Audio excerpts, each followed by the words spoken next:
First of all, like very delicious foods. Yep. Like delicious, rich, fatty, incredibly good food. Great wine. They're known for great wine. Art, and for being very passionate. And they all have that crazy way of talking. There's like an art to even communicating. You know, It's it's a more. trip. Yeah, when I go back, I have to retrain myself because first, nobody ever finish a conversation and let the other person begin to speak. You're constantly going to interrupt each other. So it's like, that's just the norm. And, you're not used to it anymore. Right. So you're like, oh, I guess Right. it's your turn. And it's like, there's no such a thing. There's no your turn, my anytime. turn. And then you literally see people who begin to talk, taking this gigantic deep breath where they go, and then we went this way. It's like, and they go on for 10 minutes straight. And you're like, Jesus Christ, really? Do you have that many words in you? Fuck. That's insane. Yes. I got this photo on my wall. It's it's an American girl in Italy. It's from like 1950 something. And this chick is walking down the street, and these dudes are grabbing their dicks, and it's like what you didn't. I didn't expect that people did that in like 1950. Yep. I thought that was like more of a Jersey Shore type thing. More of a more recent thing. But no. That creepy dudes have been around since the beginning of time, since dudes were created. Yep. This picture from Italy in 1950 something. I heard somewhere they were saying, particularly Northern Europeans, who they do many things right, but definitely the romance department is not the one that they are most renowned for. No, so they're not known for romance? Not exactly. So a lot of the women come down for vacation in Italy to hook up for random summer flings with the exotic, romantic Italian story, and then they go back to have their regular life. So who would be the boring dudes from where? Boring is a bad word, and I'm going to have lots of people Too hating flat. it. But, they get the reputation for being a little bit on the colder end. Is that like Norway? Yeah. Norway, Sweden, even Germany kind of gets their rep. Cold people that are very disciplined, and so but might not be so good at eating pussy. Basically, right? They are gonna do. They're gonna make awesome cars. They're gonna run the economy great. They're gonna do all the things that Italian can't even begin to know where to start. Yeah. No, they do the cars okay, but definitely not the economy part. Yeah. But when it comes to romance, not quite. That muscle hasn't been developed very well. In order to have a certain amount of fun in a conversation, there has to be that I don't give a fuck element. Yeah. And there's very few really conservative people that know how to turn that part on. Right. They never know how to not give a fuck. They never know when it's important to not give a fuck. But it's often important to not give a fuck. Yeah. For fun, for passion, for partying, for, just to laugh with your friends. And if you can't do that, if you can't let that go, you're tightly knit and figuring out how to fucking use gears and levers in order to make your car work better. That's all the time is work. After a while, man. Yeah, even the language. I mean, you try to say something sweet and lovable in German. Yeah. That was one of the craziest things about Hitler's speech. It wasn't just what he was saying was fucked up. Right. It was that crazy-ass language he was saying it in. This, really alien, angry, to be an American in the 1940s, when all this was going on, and to see that guy, I guess they saw him in movie theaters, right? That's how they would see that. See that guy screaming at the top of his lungs, that crazy fucking mustache in that weird language that you didn't understand. That had to be goddamn terrifying. Seriously, man, because you see the videos and you see these thousands of people standing, totally disciplined, listening in complete silence to the guy going crazy, and then when he finished the sentence, they all jump up with one shout. Wow, it's insane. It's freaky. It's really insane. The men that get to that position, that crazy position where they can talk a whole gang of people into doing something really, really bad, and everybody is disciplined and everybody's along with them. Those are some of the scariest moments in all of history. Yeah, seriously. When some group or leader with nefarious intentions is super charismatic, super driven, and super insane. All together and in control. That's and the then worst boom. possible. I was just coming over here. I was listening to a Dan Carlin's episode, to the latest Hardcore History, and he was going off about this story about what was happening in Germany in the 1500s. Yes. That's the trippiest, weirdest story ever. It's amazing. Yeah, I guess it's the origins of Lutheranism. And what he's talking about was, I did not know this, and this is one of the amazing things about that podcast. I did not know that most people couldn't read the Bible as recently as 1500. Death penalty offense in most countries. If you read if you owned your own Bible, you read the Bible by yourself, not in Latin through the priest, but instead you had your own thing, you could be put to death. That's insane. Because if you read it on your own, you may get weird ideas, and then you would water down the truth and misconstrue God's word. That's not that long ago. No. I mean, that's not even 1,000 years ago. Yeah.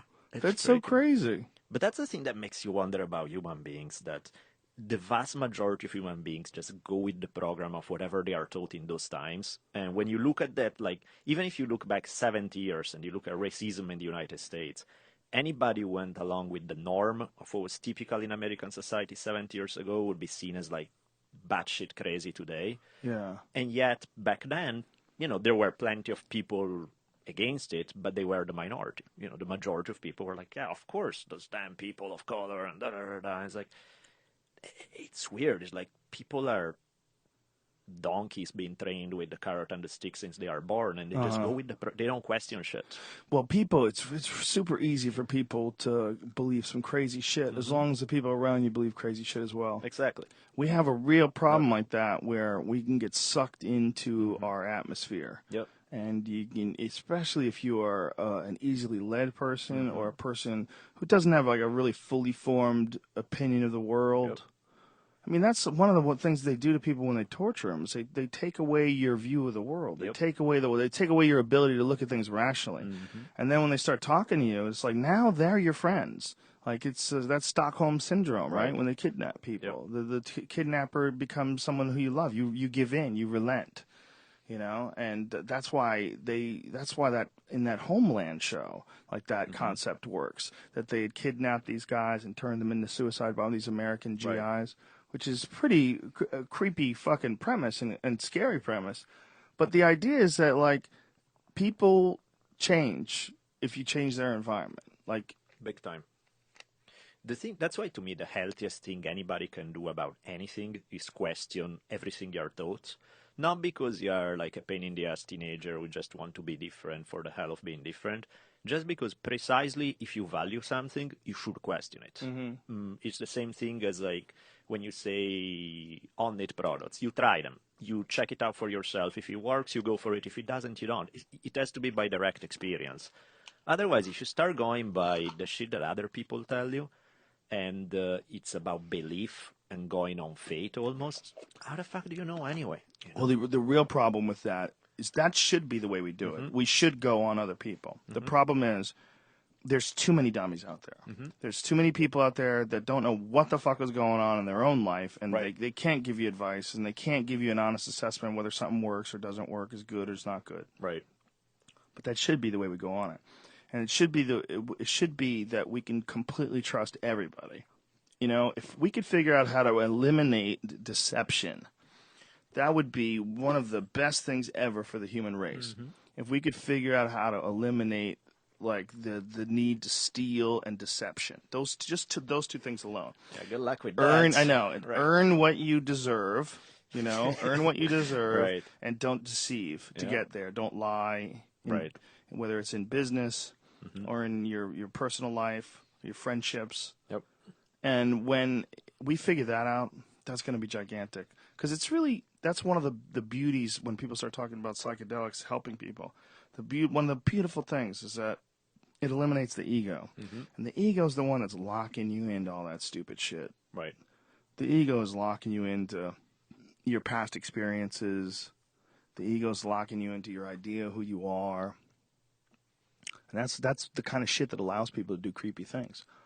That's what allows people to steal and deceive and use trickery, and that's someone who's like, your ego's allowing you to do that. Like your sense of humanity and justice, and how would you want the world to behave? What if everyone was like that? By doing it yourself, are you giving the green light for everyone to just go straight pirate? Right. Do you know how hard human beings have worked for so fucking long to get ourselves to a position where we can walk down the street in almost every city in the country and be reasonably safe? Right. When you're driving and you could be reasonably safe, even despite the fact that you're dealing with millions and millions and millions of people. Right. Well, when you go rogue, You cunt up this whole awesome system that everybody's been busting their ass. Yep, big time. To me, it's weird because my relationship with the law, I guess, is I break The a law. law. That's Yeah. the law for folks. Thanks for the translation. Very good.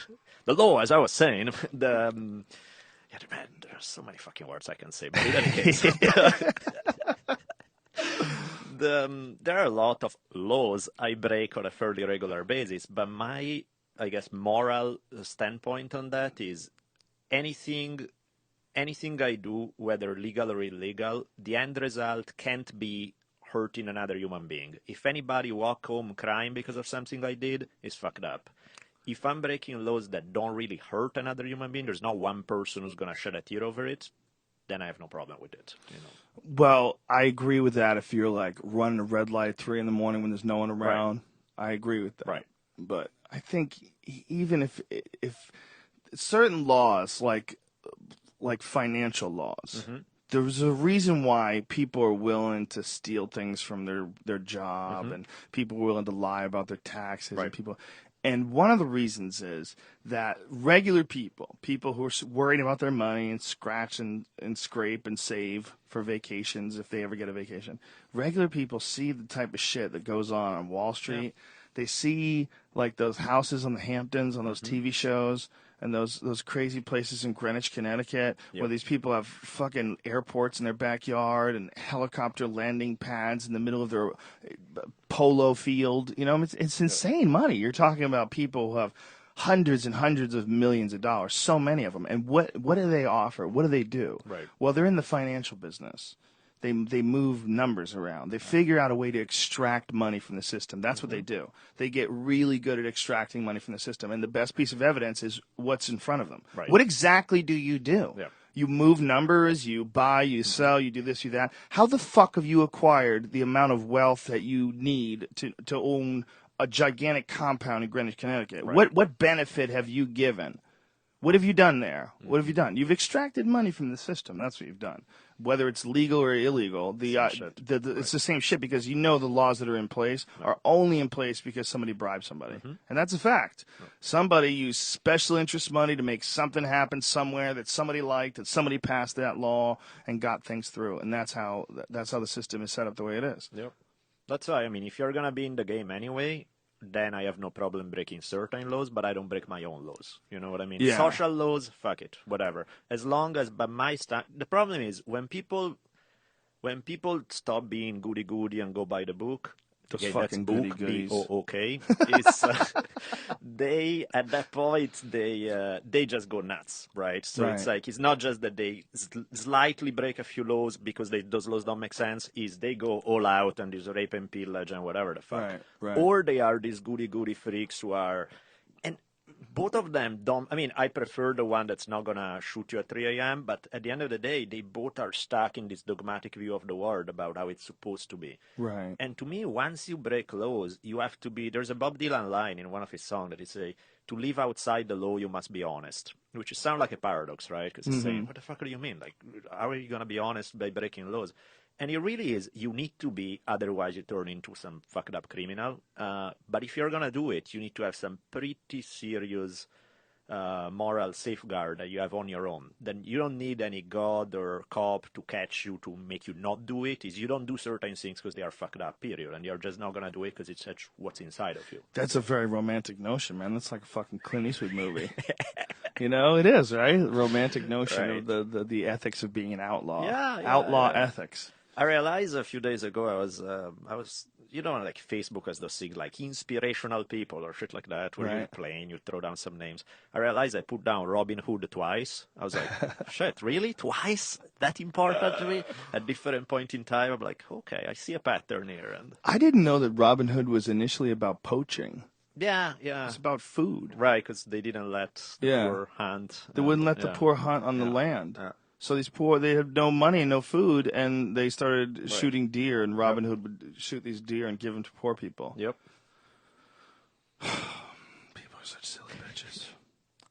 The fact that kings ever worked, that ever worked, that anybody was ever willing to admit, your grace, royalty. That's one of the beautiful things about that, and I know it's a fantasy novel, but Game of Thrones Yep. is the way they communicate with each other. The way the royals like have this secret, guarded way of communicating with each other. But the actors are so good that the intention is like very clear throughout everything, and they have this very proper way of handling and managing every situation. It's so fascinating. I know, that show is awesome.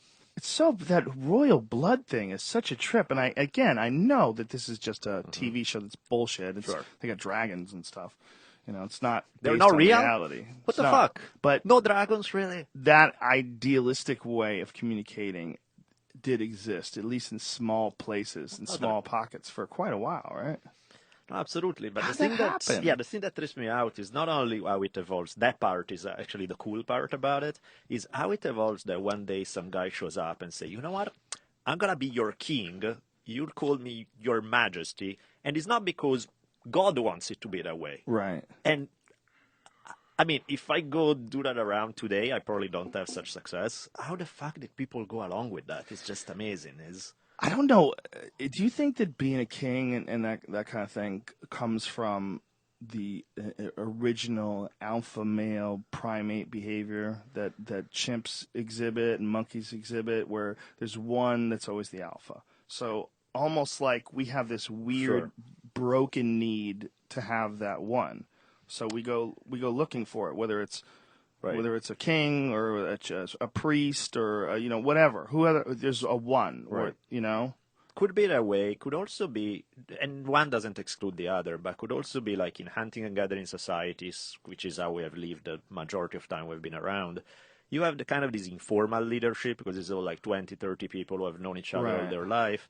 So when there's a decision to be made, everybody turn to you because you're cool, you're smart. Last time you gave us good advice. You don't have real power, but when you settle down and you start living in farming communities and the 30 people become 300 and then become 3,000, there's a lot more of those little inner fights, you know, people within the tribe who start fighting each other. And so you need the leader to come mediate because he's a cool guy.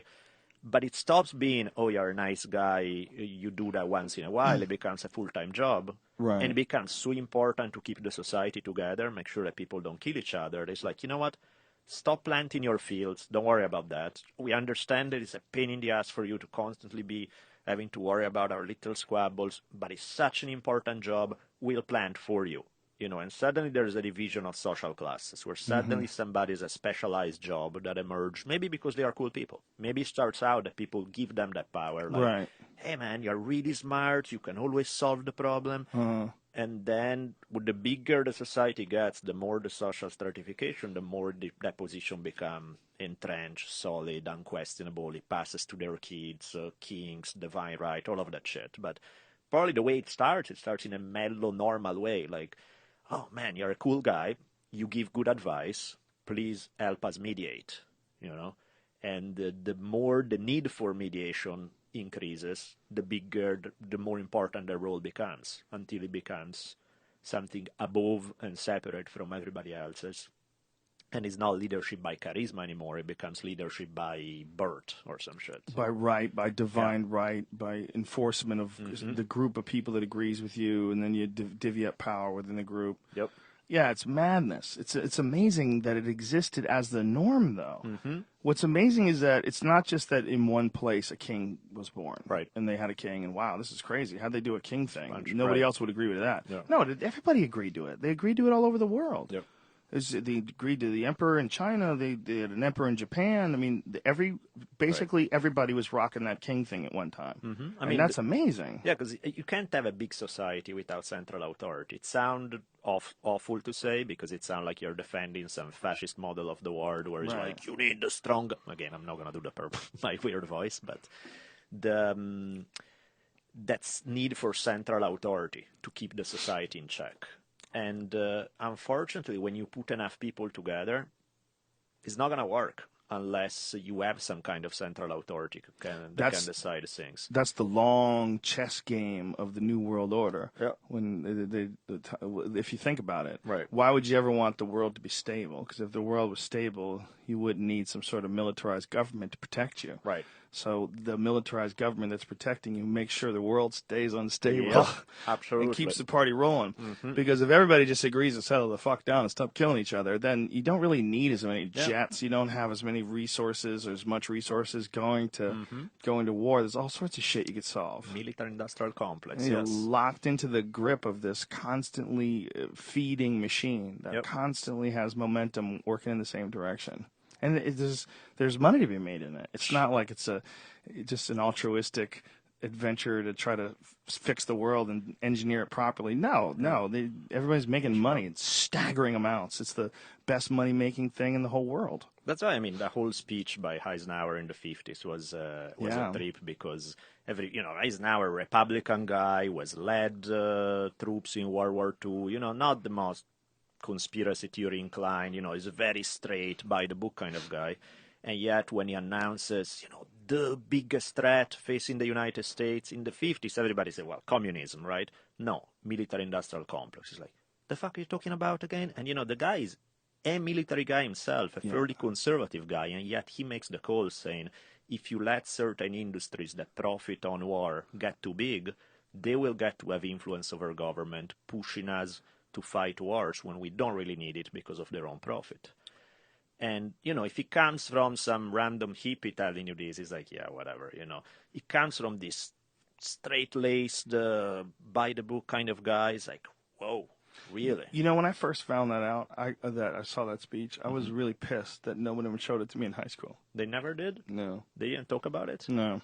What the hell? That never came up in my high school. Nobody ever said that Eisenhower warned us about the military-industrial complex. The concept of the military-industrial complex being anything but good, or the military being anything but good, is never taught. Shit. Yeah, it was never taught when I was in high school. Not in my school. And I went to Newton South High School, which is a very good high school in the suburbs of Boston. Mm-hmm. It's a very good school. Very smart kids. And I don't remember any of that. No, there's no idea. There was never really... That's a really sort of that's a very controversial subject to be teaching children. It's fun, though. That's what it's about. They're going to pay attention to that. They're not going to pay attention if you say the president in 18. But I mean, controversial in that a lot of parents are going to think that that's like liberal programming. And then what you're doing is bullshitting these kids with your hippie ideas, and you're fucking with my kid's head. And it's like, I'm reporting what some Republican president who was a general in World War II said. Yeah.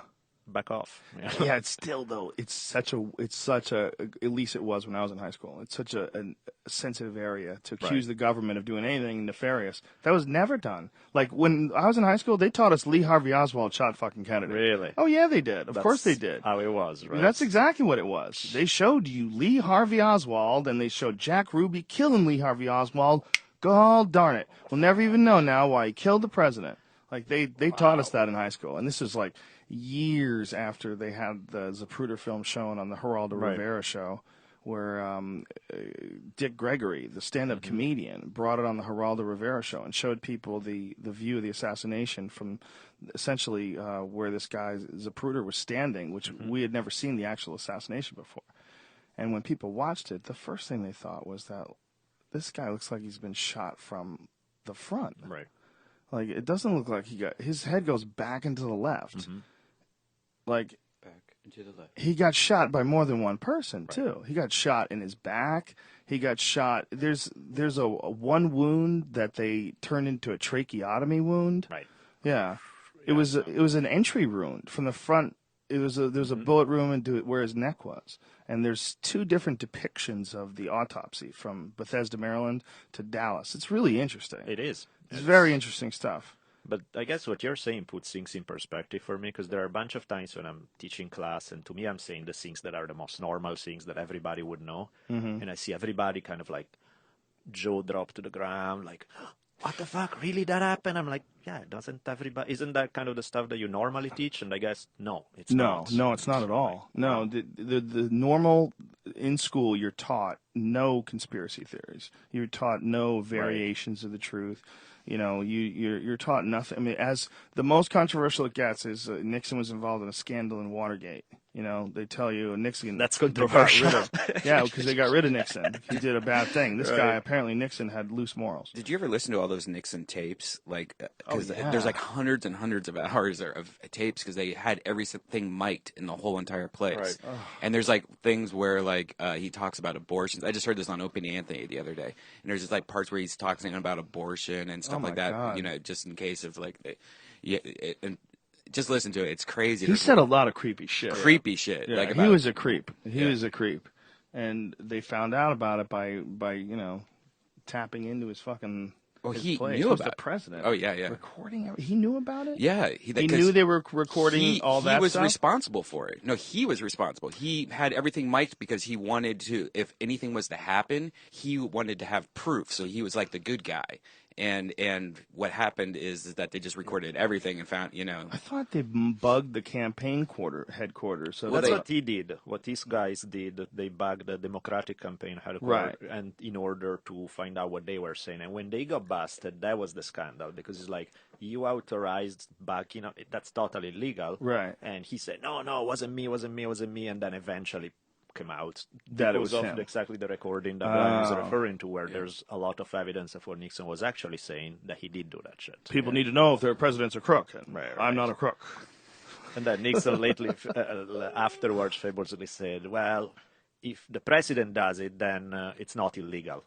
And he's like, what the fuck are you talking about? Did he really say that? Yeah. Well, he was a creepy dude anyway. The weirdest thing about him being president is that is the leader of this great nation. That's the best you can do? That guy's weird, man. Seriously.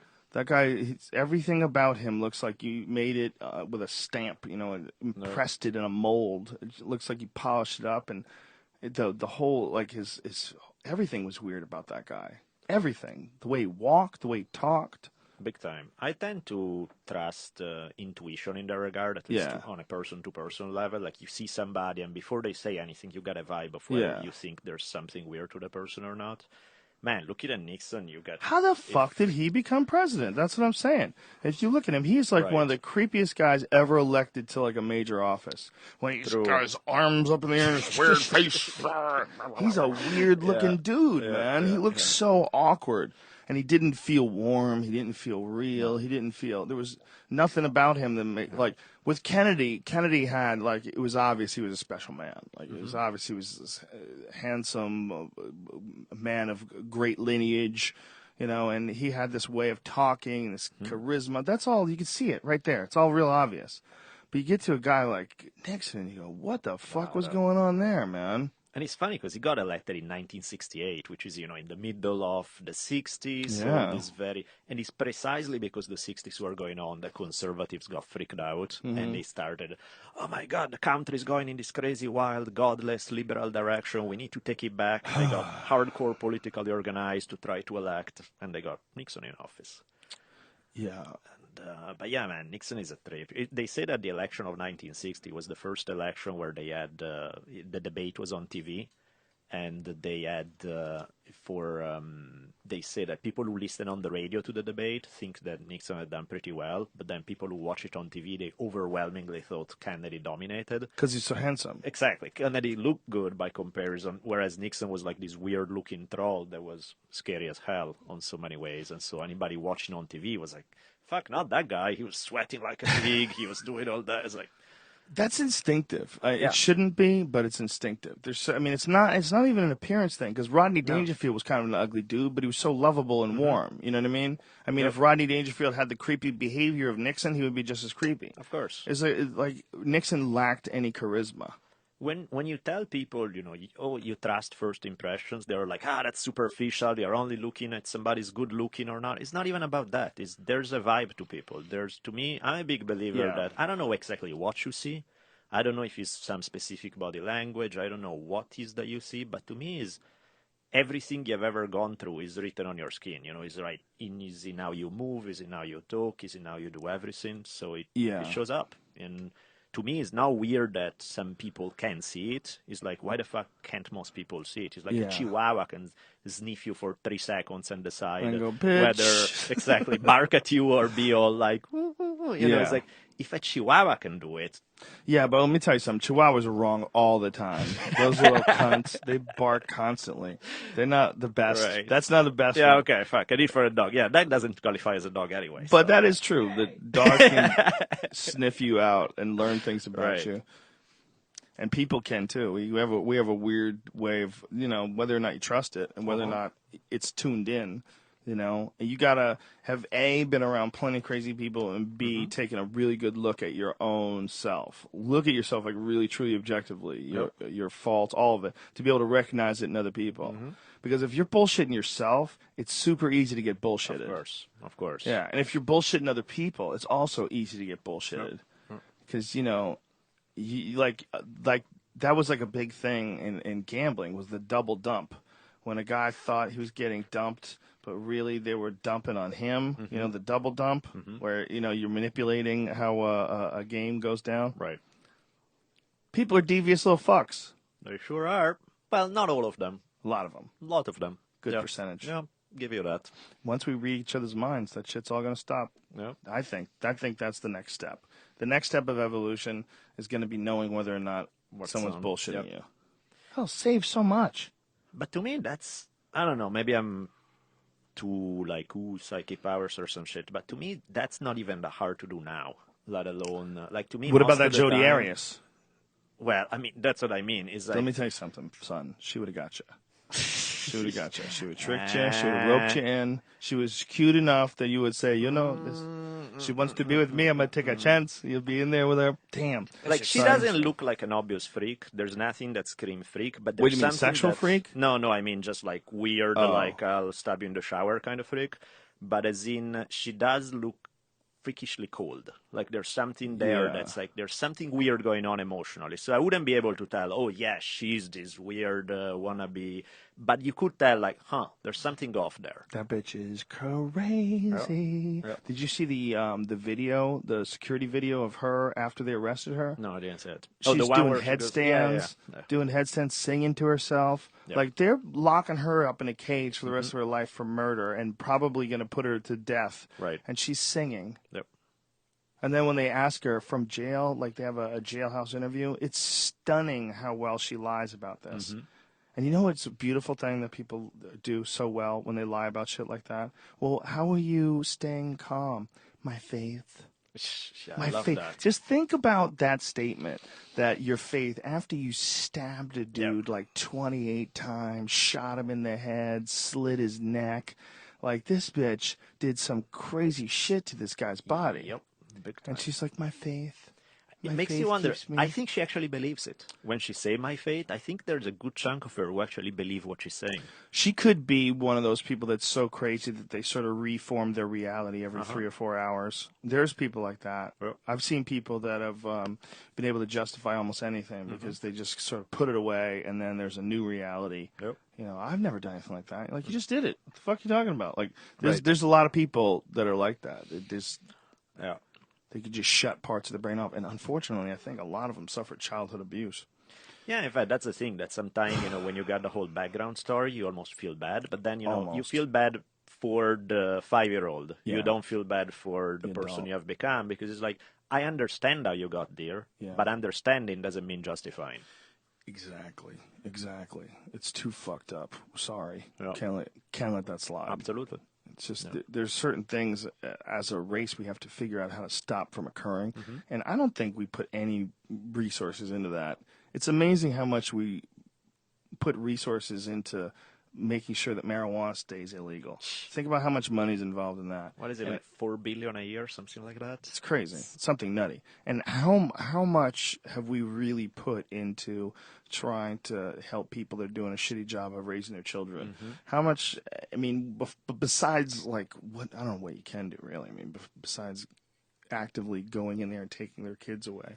But just some form of education, some community center, something. I just feel like when you see, like, really, really poor neighborhoods that are ignored, you're just asking for problems. Of course. You're just asking for problems. You should fix that, level that up as much as possible, help those people out as much as possible, and help them to get the fuck out of there. And the thing that drives me crazy about people when they talk about people that are in the ghetto, like, oh, they're poor and they're lazy, that's why they're still on welfare. You know, if they don't want to work, Yep. you don't get it. You don't get it. They are in a shit spot. And it's super hard to have a good mentality when you're in a shit spot. It's very hard. So to say that they, you know, oh, they just fucking get off their lazy asses and stop collecting welfare, I think you're probably missing what's going on there. You know, ideology aside, right-wing rhetoric aside, you're dealing with someone who got a terrible roll of the dice, and that could have been you, man. You could have been in that, and just because you could pull out a story or two or three about people who are in that situation, and then Rob went on to get his PhD, and to this day he says that living in the ghetto does not hold you back. It's a prison of your own mind. Right. It's like, there's always those stories, but the reality is, how much good role models do those kids have? How many good role models? How much good inspiration? How much hope for the future? Student of mine, very first semester I started teaching, there was this guy was from South Central LA, and we started chatting afterwards. And man, the stories he would tell me about what was normal part of his day-to-day life. He'd be like, yeah, yesterday I didn't get home until midnight from class because they had somebody killed right down my door, and so they had locked up the whole. And it's like, fuck, really? And that shit would happen like 3 times a year. Yeah, it happens all the time. You're like, wow. You know? It happens all the time. It's real dangerous. Who you know, running into the wrong people. It's all real dangerous. Yep. And no one's doing shit about it. No. You know, all they do about it is they arrest people when people do things that are bad. You know, instead of making cops' lives way easier. And this is all very utopian, hippie. We need to fix it. We need to do something about the. But it's just weird to me that it never comes up. It's weird to me that if you do bring it up, it's socialism and people cry. Like, there's a bunch of babies there, man. There's like a whole community of future people that you can affect. There's a whole new generation of future people that if emphasis is put on helping, it can help. It can somehow or another we could figure out a way to like at least eliminate a certain aspect of the lowest of our lowest class society. You know, it seems like that could be done with education. Right. It seems like at least part of it can be done. Sure. Definitely better than it's currently, at least, Way which better. is not saying much, but no at one's, least is. It's just one of the most frustrating things is how far we've come as a human race, and yet how far we have to go when it comes to shit like that. Absolutely. Yeah, because, I mean, the whole emphasis on individual initiative is like, pull yourself up by your bootstrap and stuff. There's something good about that in the sense that, of course, there is an element about self-empowerment that regardless of circumstances, you know, you're not going to change circumstances just because you wish it. So there is an element where the individual needs to find a way, because if nothing else is doing it for you, you might as well put your best to do it. But having said that, most people then use that argument to dismiss all the social conditions. It becomes... well, it's just up to you, so go son, we are all behind you kind of shit. But in the meantime, you start from 50 steps behind everyone else because you grew up in a shitty place with drug abuse all over, with alcohol abuse all over, with no role models, with the whole thing. And it's like, but, you know, you can do it. It's like, well, yeah, sweet of you to say you haven't grown up in that shit. It's such a cliche, but a chain is only as strong as its weakest link. And if we really... You know, the most patriotic thing that we could do as a country is not go fuck with some other countries overseas with dubious intentions, but strengthen our weakest link, our weakest economic link, our weakest social link. It's like it's a weird thing that politicians don't talk about that they don't offer that up as a plan for the future. Give companies contracts to clean up the ghetto. The same kind of contracts you give to clean up fucking Iraq. Give contracts to clean up the ghetto. It'd be amazing. Let Halliburton make money cleaning up the ghetto. Why can't they do that? I don't understand why I can't profit off of that. It seems ridiculous. And it seems like it's just, at this point in 2013, we're still doing the same goddamn shit. Still going over to countries, getting involved in dubious shit. somehow or another it can or can't be tied to resources and oil and this and that. And, it's conspiracy theory. We're over there to stop Islam from taking over our underwear. Whatever the fuck it is. It's like the same goddamn shell game. Yep. Well, I mean, in fact, that's what's funny. I guess I keep bringing you up today, but that's because you started on him with Dan Carlin. I was listening to his series about the Roman Republic. Yes. And it was hilarious because it was the same exact dynamics. You see them today. Yeah. By the book, exactly. Like it's unavoidable. It's unavoidable. Yeah. It's like, we're stupid. We're broken. We're broken little crazy animals. We don't know how to keep it together. We get it together for a certain amount of time, and then we fucking spiral out of control and go slamming into the rocks. It's fucking weird because I don't know. I mean, I notice when I look at myself and I analyze like where I'm at and I'm happy with me or not, I see so much fucking room for improvement. There are lots of times I'm like, I'm glad you see it because I've been meaning to talk to you about your room for improvement. No, I see a lot of it. I like myself. There are good things, but I also see like, fuck, this thing is not so good. This thing, it's a weakness. Then I look at everyone else and I'm like, fuck, I'm a god. And it's that's going to be a meme on the internet for sure. Then I look at everyone else and I'm like, fuck, I'm a god. That is a meme and a half, son. You just fucked yourself. You just fucked yourself hard. You better hope and pray you don't say anything stupid for the next 3 years because that's how long they remember a meme for. So good. Let's do it. And I look at everyone else and I'm like, fuck, I'm a god. No, but the thing that's fun is that it's not that I really think like I'm all that because when I look at objectively just me, I do see so many places where I could improve. But then, the bar is so fucking low on average. The average human being, there are so many fucked up shit that people do that I'm like, wow, okay, at least. Right. Right when you think that you're a loser because you can't pay your credit card, you hear about this guy in Cleveland that has kidnapped 3 women for 10 years, and you go, I'm not really a bad person. Right. It's like, okay, it's... Yeah, but that's why it's important to surround yourself with bad motherfuckers. That's very important. To surround yourself with cool people. Like, one of the things that I've gotten really good at as I become an adult is I collect cool people. I know how to collect cool friends. I got a bunch of cool people that I've managed to sneak into my life. And that's very important because when you have questions about something, when you want to talk to somebody about something, like I can resource a database of cool, intelligent, level-headed, healthy egoed people. That's super important. It's so hard to find. It is. That's one of the most important things about choosing a place to live or choosing people to be around is surrounding yourself with inspirational people. People who also are healthy, people who are excited, people who have good attitudes, people who aren't lazy bitches. That's probably the most comment I see when I look at your board, when I look at Duncan's board, like people's emails or people when send you an email like, oh, I love the podcast, stuff like that. So many people say the exact same thing you're saying, which is, Jesus Christ, I can't find around me the kind of conversations that you guys have on a podcast. Man, I wish, and that's why I listen, because I can't find it around me. And, it's amazing. It's inspiring to be reminded that not all humanity is like that. Well, you know what it is? There's a lot of people that think like us out there, but they weren't connected by, like, a show. Yep. It's like they were all floating around, and you sort of locked into certain ideologies, and sometimes you could listen to this kind of a show or that kind of a show, but it didn't get locked into like where you could all meet up. It's almost like you need a spot where you meet up, and then everybody goes, "I'm not alone. I'm not crazy. Yep. I'm not alone. Yeah, this world is fucked. Thank you." Because I get up every day and I look at my alarm clock and I go, what the fuck is the point in going to my whack-ass job? Right. Well, this is a crazy, fucked up world. It doesn't make any sense at all. And I'm just stuck in the system, which eats up most of my time and therefore leaves me with no time to really think about what I'm doing. Yep. So I'm just caught, a creature of momentum, floating down the river of life, trying to figure out a way to get to a lily pad and just catch a breath. Fuck me. Yeah. Fuck, man. So, that's one of the best things about living in LA is that I know so many cool people that live around here. It's one of the only things that keeps me around. Yep.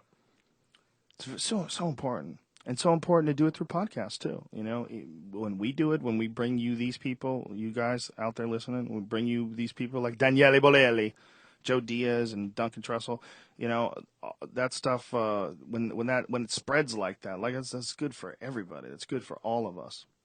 Yeah, because, I mean, imagine you're the guy who lives in a town of 2,000 people in, I don't know, Nebraska or something. Yeah. And you are everybody you relate to feel like they live in a parallel universe. And you feel like you're the weird. Before internet, you would have been really fucked. With internet, you can have access to a whole other world out there where you're like, okay, I'm not just the only crazy one in town. There really is something different. And you can share it with other people in your town, too. You can say, listen, this is a dude named Duncan Trussell, and you got to hear this fucking podcast, and it's going to change the way you look at marriage. Or a flashlight, still. Or a flashlight. Yeah, that's what the internet provides that nobody had before. Yeah. You know, that's one of the things that was really fascinating about this Dan Carlin podcast is he was talking about Martin Luther and how they printed up. This is amazing stuff, folks.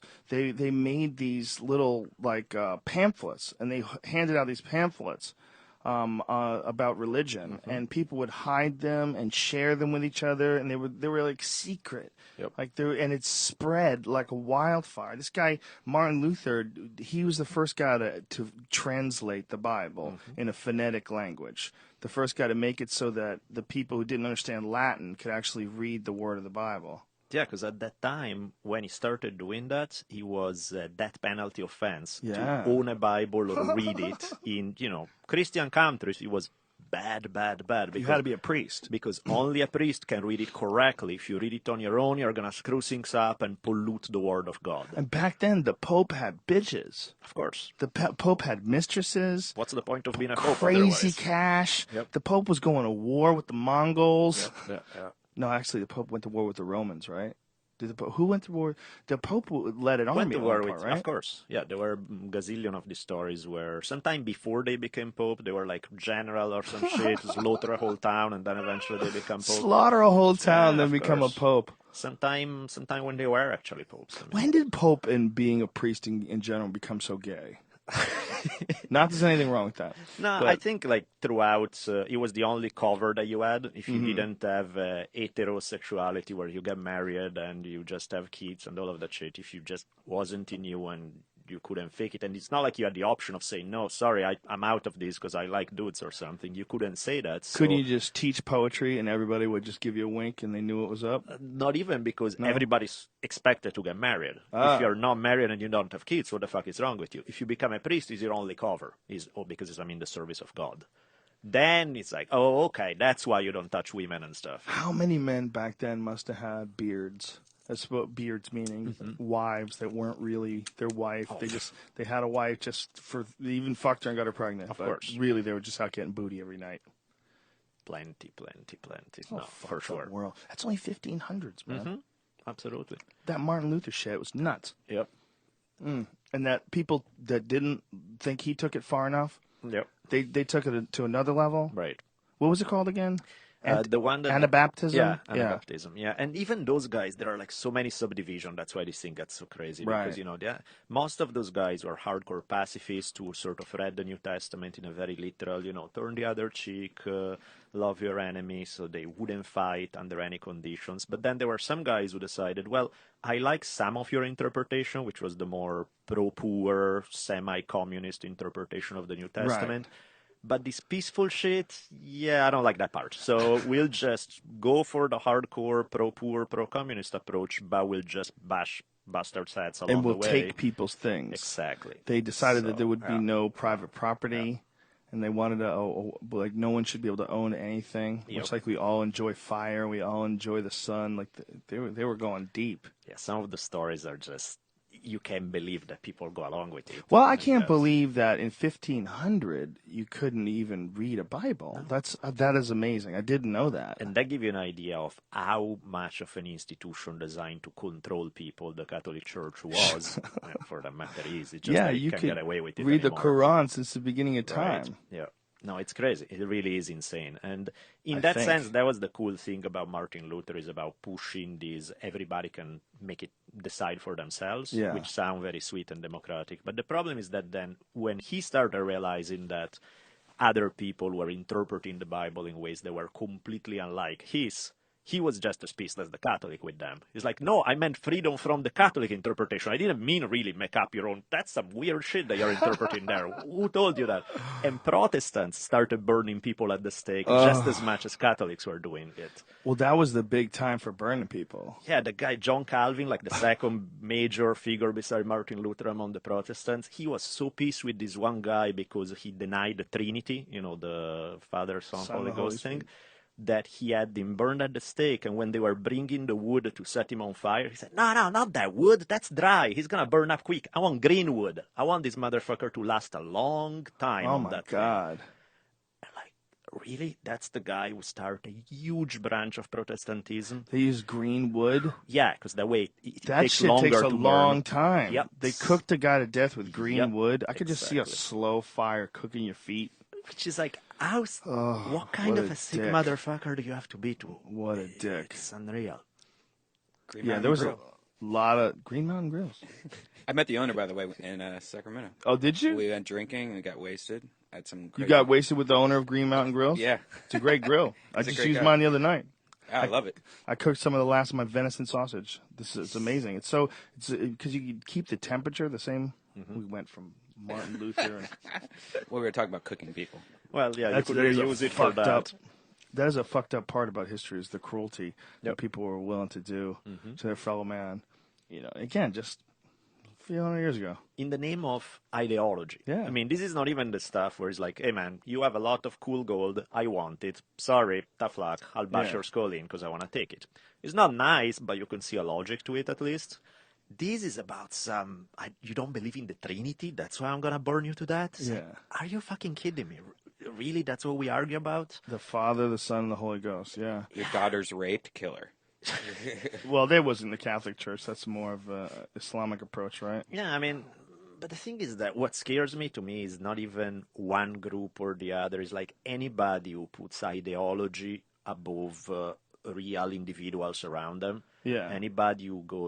Anybody in that sense, to me, ideology, any kind of ideology in that sense is a disease, because rather than interpreting life by looking at what really is going on, you're trying to interpret it to this filter of it has to fit my preconceived notion of the universe. And if life doesn't, then there's something wrong with life. I'm going to disregard that evidence because I got it all figured out. Yeah, it can be It's beneficial if you follow a really positive ideology, Right. but just following an ideology itself is so dangerous. Yep.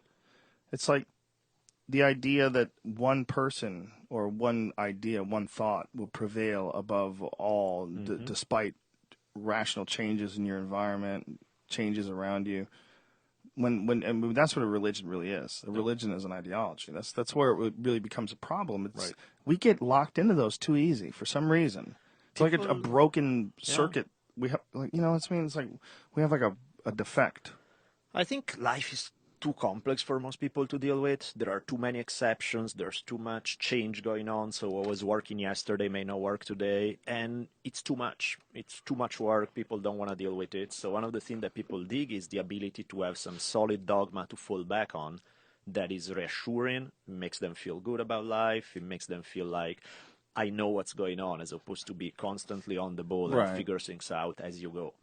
Yeah, especially folks that seem to have, like a little extra fear or a little less curiosity, or they get tired easier. It's so easier for them to just lock on to something. But it's also easier for people who are mentally ill Right. to lock on to something. And that's one of the weirdest things when you see a obviously mentally ill person screaming fire and brimstone. You're like, oh, fuck. Yeah, no, you're right on that. And it's hilarious how people apply to every aspect of life, even when they're not that flat out crazy, but just a couple of degrees lower, that desire for owning the truth and for martial arts is the same. I mean, in martial arts is the same crap, right? Before MMA, before Bruce Lee, everybody was like, judo is the shit, fuck karate, you guys suck. And there was the same mentality that organized religions have. It's the same mentality that I got the truth, everybody else must be wrong, and I'm going to defend it against all evidence, no matter what. Yeah, martial arts are very cult-like, a lot of the traditional martial arts. And although I benefited a lot from that, I was definitely locked in. It's just I was lucky that it was very positive and it was beneficial towards me, but it was all bowing. Everyone was sir. You know, you wore a special outfit when you walked into the place. Right. You had certain words you would use, and, you know, there's a lot of mind control to it. It wasn't just discipline. It was also like they were instilling a program in your mind. And if you accepted that program, it'd make you a more efficient fighter. Right. Make you more efficient killer. Make you more disciplined. And that's the beauty of MMA is when everybody was claiming this stuff. They built a cult in so many ways. You know, many traditional martial arts built a cult in terms of cult of personality and the wise master who knows everything, and all these rules are designed to increase this sense of hierarchy sometimes. And in things like UFC, it's like, well, prove it, which is almost blasphemous if you say it in a more traditional context where you're not saying it as a challenge. You're not telling somebody to fuck off, but you're saying, hey, man, that sounds like a cool theory. Show me. You know, show me that it works under pressure. Under the real pressure of an actual fight. That's as close to emulating an actual fight as you can get. Yeah, and that stuff in most traditional elements, like in most religions, is blasphemy to say that. What? You're questioning the master? You're doing...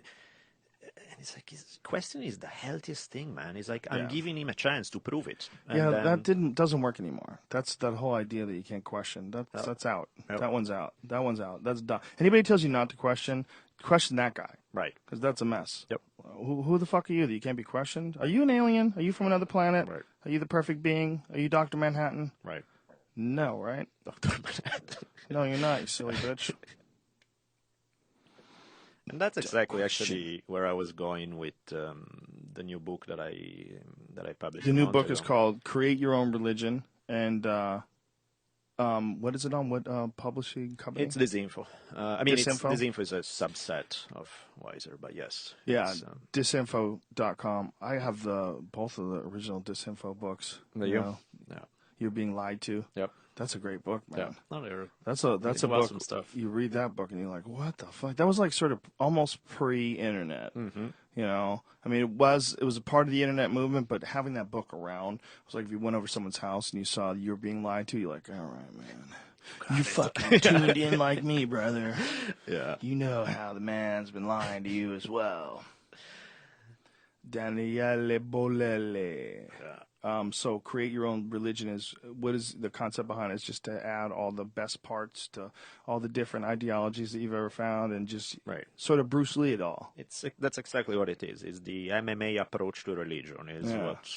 The way MMA stands to traditional martial arts is like this approach is what stands to regular religions, which is not all the good stuff come from the same place. You need to look at multiple places. You need to test it. You need to see what works, what doesn't. And rather than being like, Christianity sucks or Islam, it's like, try some things. Maybe 80% of it you think this crazy bullshit that make no sense, but you find a couple of gems that can help you in life. Then use them. Why not? Doesn't mean I'm marrying the ideology, but I'm going to take whatever I can use to make life. To me, the only thing that matters is elevating the quality of life. If you're elevating the quality of life, I don't give a fuck where you got the source information from. That's not what it's about. It's where it's leading. What kind of results does it create? Yeah. That's what interests me, which is exactly the MMA mentality. It doesn't matter whether the technique is judo or karate or boxing or whatever the fuck. If it works, it works. Yeah, that's one of the things about human beings ultimately is that we need someone to lead by example. You know, you can't just get up and tell us how to do things. You can't just get up and tell us. That's why people, especially should be really distrusting of politicians in 2013.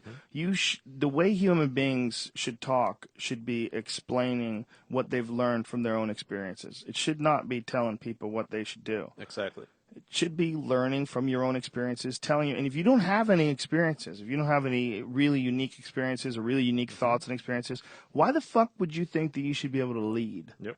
Well, you're trying to lead because you're saying the words the right way, and you're saying the things that the polls say people want to hear. But as far as like unique individual thoughts, like this shit, like I Have a Dream, that you could hear today, and you go, that motherfucker just nailed it. He just nailed it. Martin Luther King nailed it. Or Kennedy's speech about secret societies, you know, or any of his speeches. He has a bunch of brilliant speeches where the guy just, it made sense. You're dealing with a unique individual. You're dealing with a person with great intelligence. You're dealing with a person that you should be paying attention to.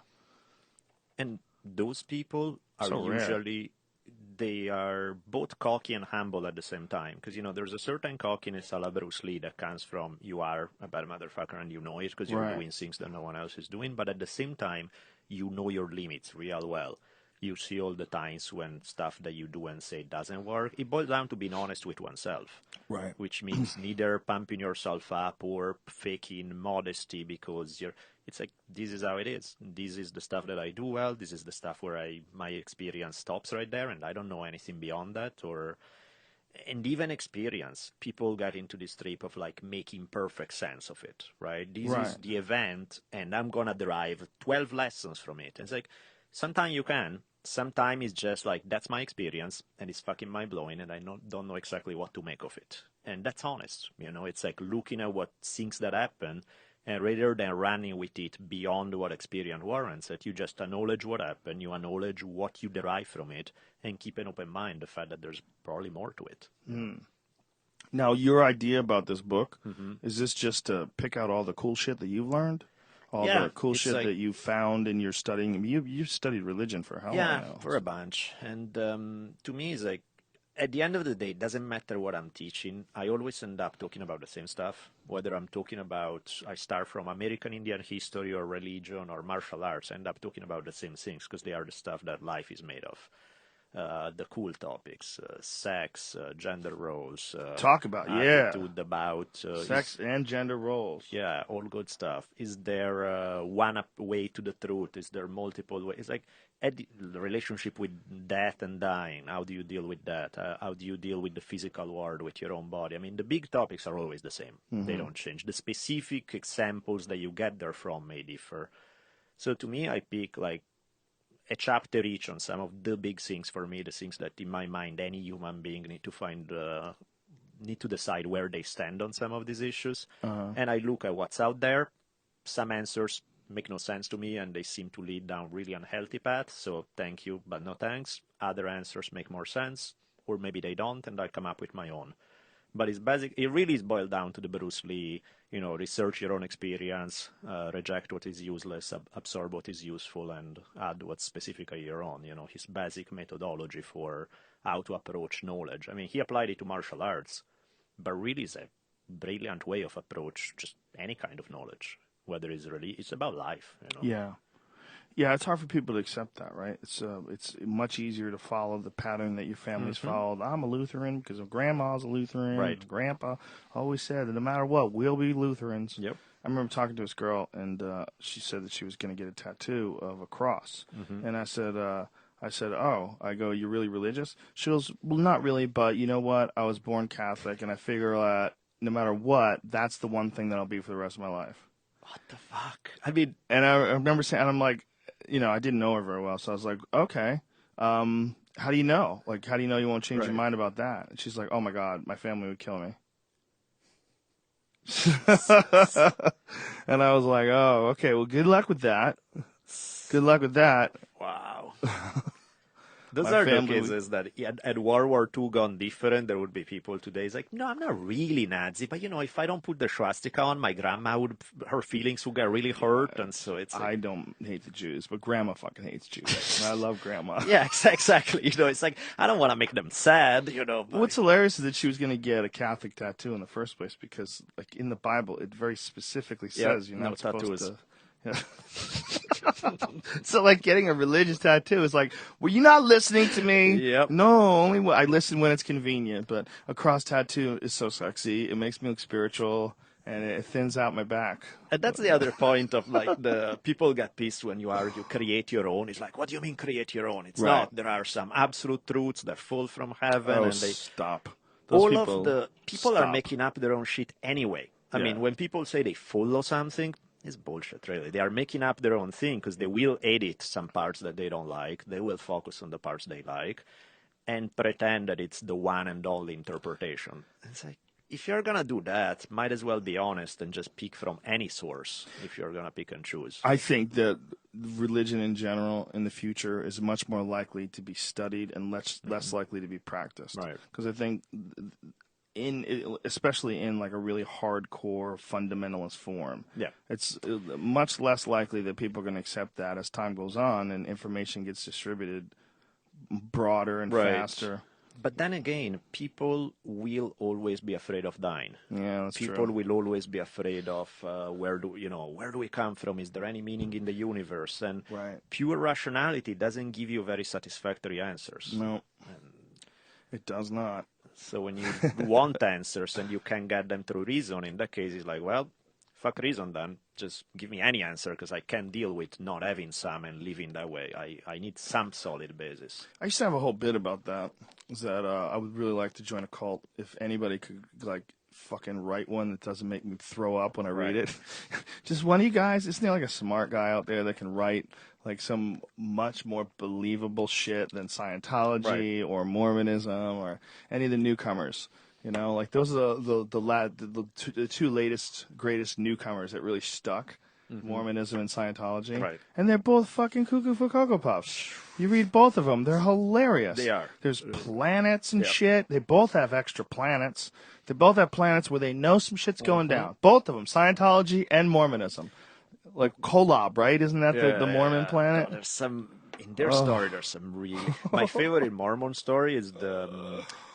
pre-1970s, most Mormons believe that dark skin is a sign that God hates your guts, basically, that is punished. Wow. So it was, but, pre-1970, in the 1930s, that was fairly mainstream view. I wonder what made them change their mind. Exactly. In the 1970s, suddenly God sent a memo saying, wait, you guys got it wrong. Dark skin is totally cool. I have nothing against it. You just made a mistake. It's like the civil rights movement managed to convince not just millions of Americans, but God himself that racism is no longer cool. Yeah, God didn't understand until he saw Martin Luther King give that speech. That's how strong that I Have a Dream speech is. And that's why, to me, the whole pretense that it's divinely revealed falls from the sky one day. It's so funny because people, when it doesn't make sense anymore, people will change it because it's like, I can't really go around saying this shit anymore. It doesn't. So, we got it wrong. God meant this other way, really, all along. Everything we've been saying for the last 100 years is just we misinterpreted things. God was right. We were wrong. Yeah, of course. Yeah. Whoopsies. Isn't that like when Martin Luther translated the Bible into a phonetic form, and then the people started interpreting it, and then like going, well, how come no one's practicing any of this shit? How come you guys are all why the fuck do you have so much money? What's going on? Why are we peasants forever? It doesn't say that here. Like you guys made this shit up. Like you made all this shit up about being a peasant and ordained a peasant forever, but then you'll be rewarded for your toils in heaven. That's not in here. No, definitely. It doesn't say in here you're a peasant for life. That's the part that I have always the most fun in regards to people making up their own stuff. To me, with Christianity, is like, you want to be Christian? Hey, there's good stuff. All for it. But then, how are you capitalist at the same time? Because there are so many passages where they are so hardcore. I mean, you have the Jesus, it's easier for a camel to go through the eye of a needle than for a rich man to get into heaven. Which is like something that... Jesus said that? Yeah, Damn, Jesus, that shit's deep. Karl Marx would blush, you know what I mean? He's like, really fucking that far? Wow. And that shows up over and over again. A bunch of passages are anti-accumulation of wealth. Yeah. And so it's like, so you're going to be Christian, but you're going to be hardcore capitalist. It's like, yeah, because I'm done with Jesus. That part about money, I'll just skip over those passages, and I'll focus on some weird interpretation of one passage that may seem that he says something else, and I'm going to ignore the other 19 where he's clearly stating, fuck accumulation of wealth.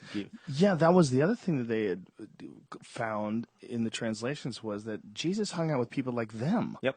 Jesus hung out with the poor and the downtrodden and the prostitutes, and that's who Jesus was palling around with. Like, well, what the fuck have you guys been teaching us? Yep. And so the people that wanted to go even further than Martin Luther, these Anabaptists, that's what, I guess, is that anarchy Baptists? Is that a combination of No, the two? it's baptism for a second time, because basically they right. rejected infant baptism because they said a baby doesn't have a fucking choice. It needs to Right. be an adult choice, so they would baptize you as an adult when you want to. Right. And then the third baptism was when they drowned you. That Yeah, was if Dan they Carlin catch you, talking right, about- if they catch you, and either Lutherans or Catholics, if they would catch you, then they would decide it was their way of being funny was to drown you, since it's, oh, you like 2 baptisms, we'll give you a third one. And Anabaptist thinking, that does sound like anarchistic, Anna. And they were really radical, huh? They wanted no private property. They wanted free education, free health care. Those damn communists. Well, meanwhile, why is that bad? Right. This is what drives me crazy. It's not that I don't think that people should be able to have land. I definitely think that you should be able to have land. Sure. But why is it so bad to say that you shouldn't? Right. Why is everybody so committed to hanging on to it? Because let's hear this out, okay? What if we don't have land? Let's have it this way. What if the world consists of Jamie, Brian, you, and me? Okay, we're the only 4 people left in the world. There's no one left. Okay, but the good news is we're on Catalina Island, and that's all there is. Can't we just share it? Right. What the fuck? I'll put my house over here. You put your house over there. I'll say hi in the morning. We got a house on this spot of dirt. That gets problematic when you get into the 300 million people range. Absolutely. That's the fucking problem. Yeah. The problem is there's too goddamn many of us, and everybody would want a house right by the lake. By the lake. There's too many of us, dude. You can't have a house by the lake. Right. But come on, man. Well, we were here first, so listen, this is our land now. We have a house by the lake. Man, that's fucked up. This is our world. We're all in this together. It is all in this together, but I was born in 1947, and I've had this house by the lake, and I'm not giving up my fucking house by the lake. Right. Well, can't I use your house by the lake? No, you can't, bitch. I'll shoot you. The problem is there's too many of us, and there's not enough cool spots. Right. That's the real fucking problem. Yep. It's not private property. Right. Because really it would be perfect if we all, if we all had the use of everything. That would be amazing. It's not my laptop or my table. It's the table. It's the laptop. Is there a laptop I can use? Yeah, you can use that laptop. It's like, if that would be beautiful if that worked. Right. Exactly. In Utopia land, it's perfect. In Utopia land. It's ideal. That is the way you would want to live. Utopia land. Yeah. That's one of the things that I've always wondered. Will we see a utopia? Will we see a working utopia in our time? A working community where no one's a cunt.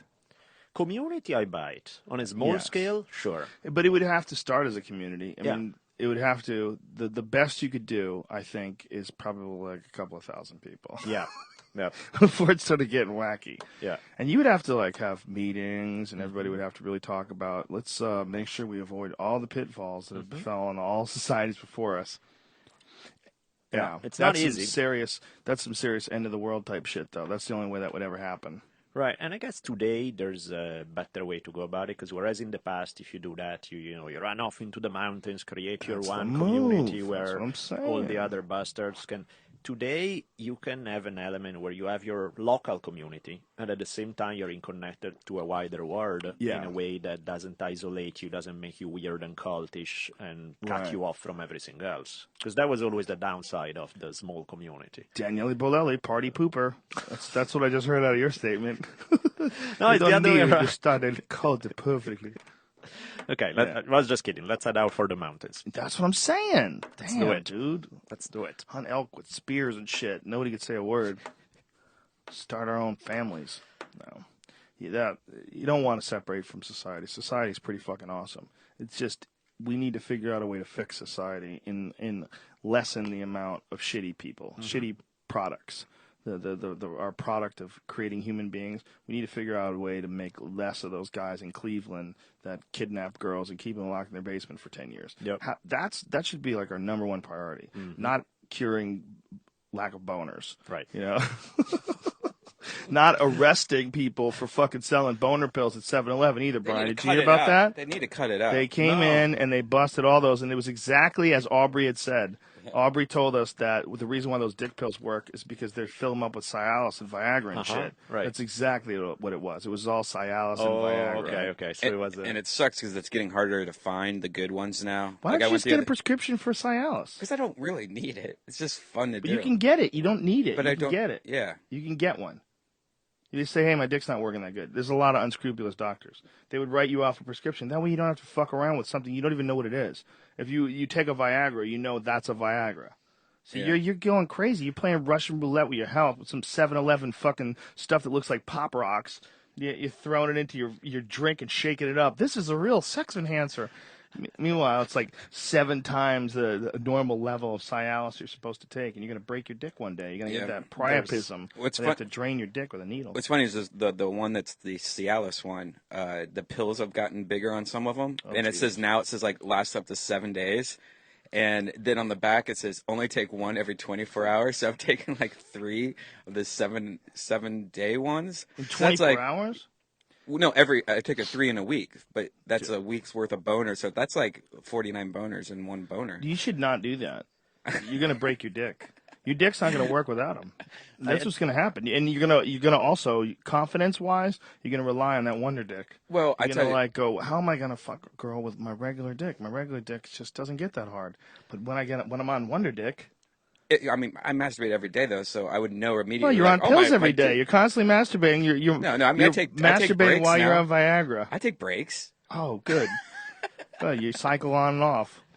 I took one on stage in Sacramento because I had one on me. It was called Gold Gorilla, and it's this gold gorilla on the front. And I was showing everybody, and somebody's like, "Take it," and I'm like, "All right, I'll take it." And I open it up, and I put it in my mouth, and it accidentally breaks in my mouth. You know how the capsules? It was this boner. Like I couldn't talk because it was so much powder. It just exploded in my mouth, and it was the most disgusting thing ever. But then I had like a crazy boner for like 3 days. And isn't it amazing that they're still killing rhinos to give Chinese dudes boners?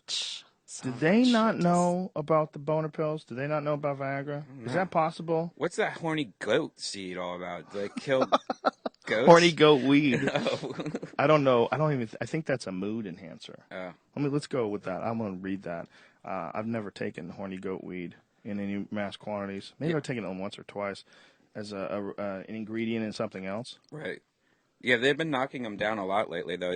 There's been at least 10 different companies that have been hit by that thing where they made them pull the pills because there was Viagra in them. And so, what is it? Trademark infringement or something? No, they're selling prescription drugs mixed with like apples. And, and they weren't sold as calling it. Yeah, and calling it just a supplement. It's called Epimedium. That's what horny goat weed is. Yeah, it's called EPIME medium. And it's also known as barrenwort, bishop's hat, fairy wings, horny goat weed, rowdy lamb herb, randy beef grass. It's all about like bonerific stuff. Yeah, you smoke that shit. It's a genus of 60 or more species of flowering plants in the family of I don't even know how to say that. I'm not the only one. This is a hard one. Well, let's try this. Berberridaceae. Berberidaceae.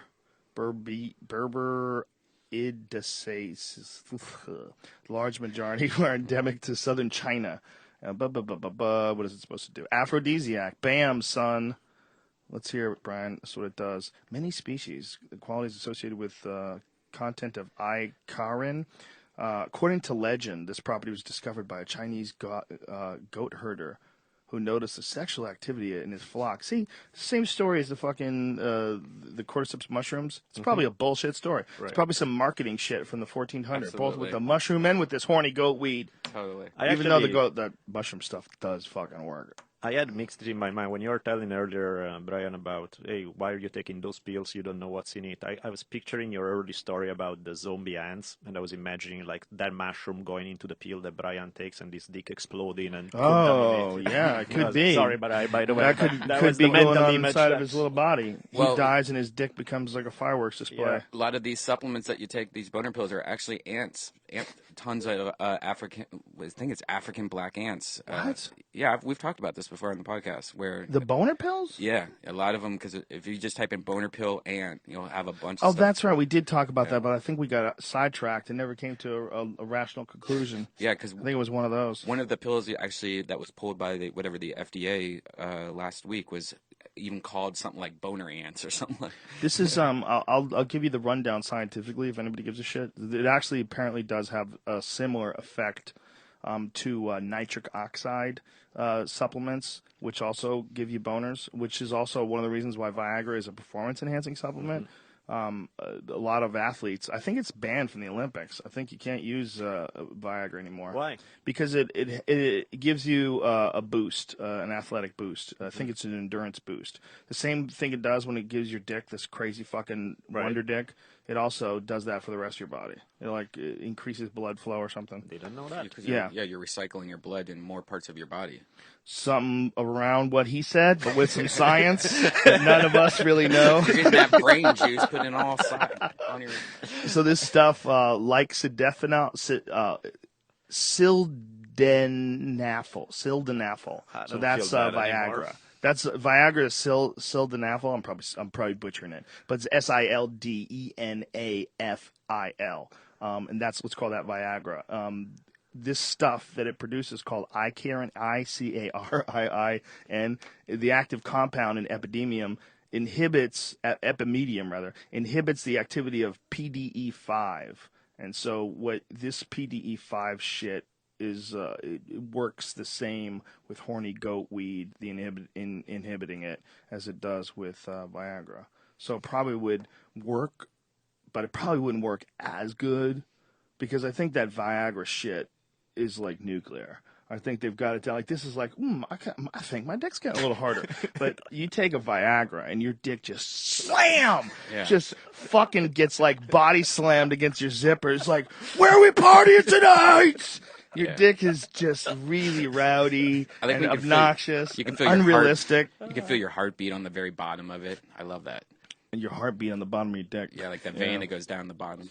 Yeah, and don't measure your heart rate then, because that's not your resting heart rate. You're not resting right there. No. Your dick is going crazy. Your dick's turning into a zombie. Yeah, even like old dudes that are like barely alive, they can take a couple of Viagras and stick a finger up their ass and bam. It is so fun going to massage parlors on Viagra because you you're can't so stop silly. it. What do you You're just like, what is You going do it on on? purpose. You're just pretending you're this super freak.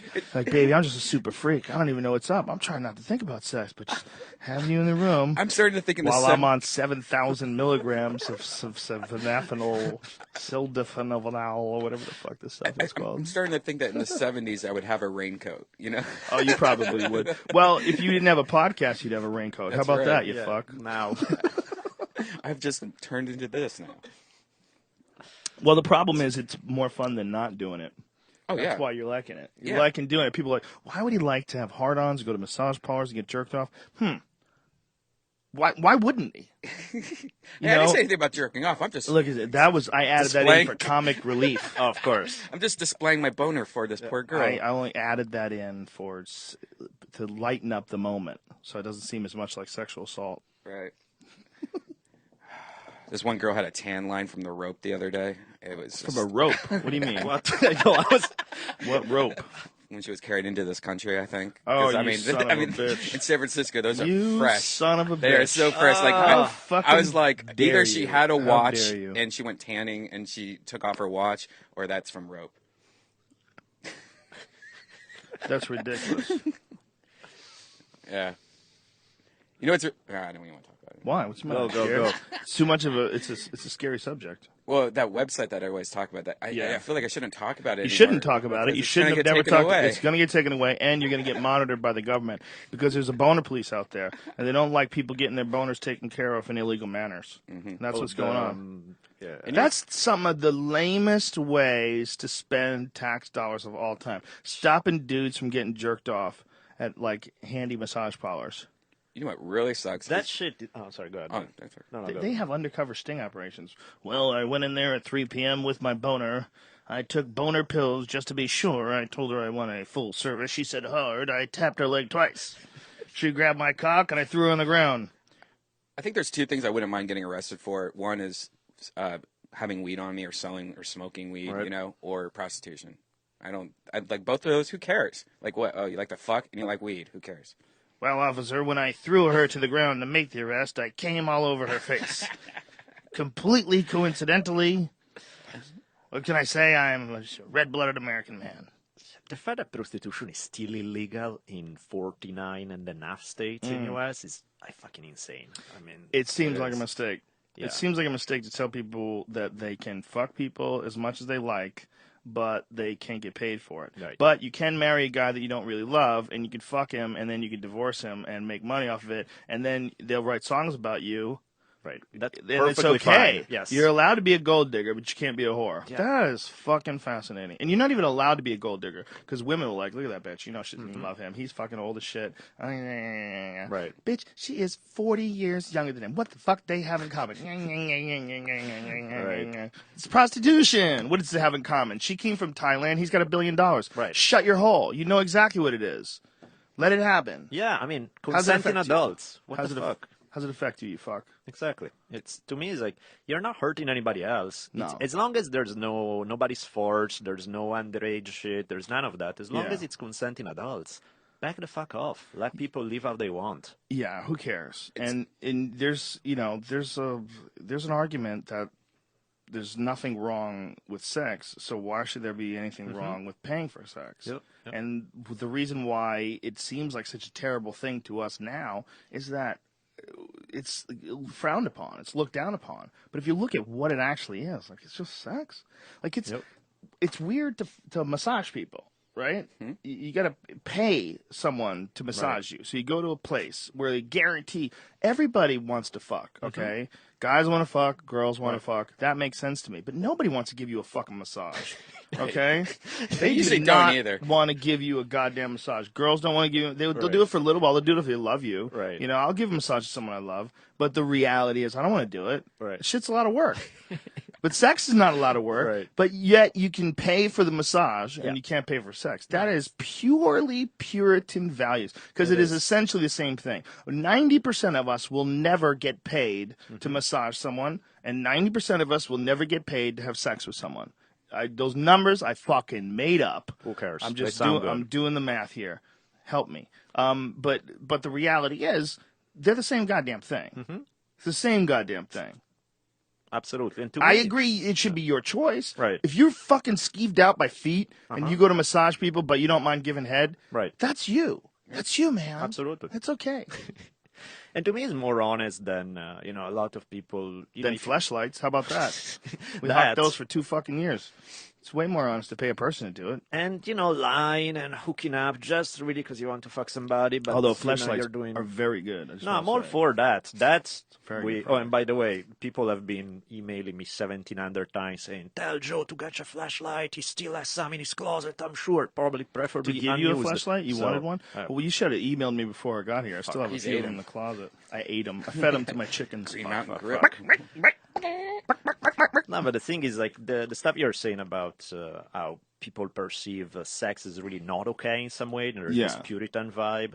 Mostly American, though, right? Yeah, I mean, that's where my weird phobish thing come in. Because when I came to US and I was trying to ask, you're learning new language, you're picking up new words, and so I heard the word slut. I'm like, slut? What the fuck does it mean? It's like, well, a woman who's kind of indiscriminately having sex left and right, blah, blah, blah.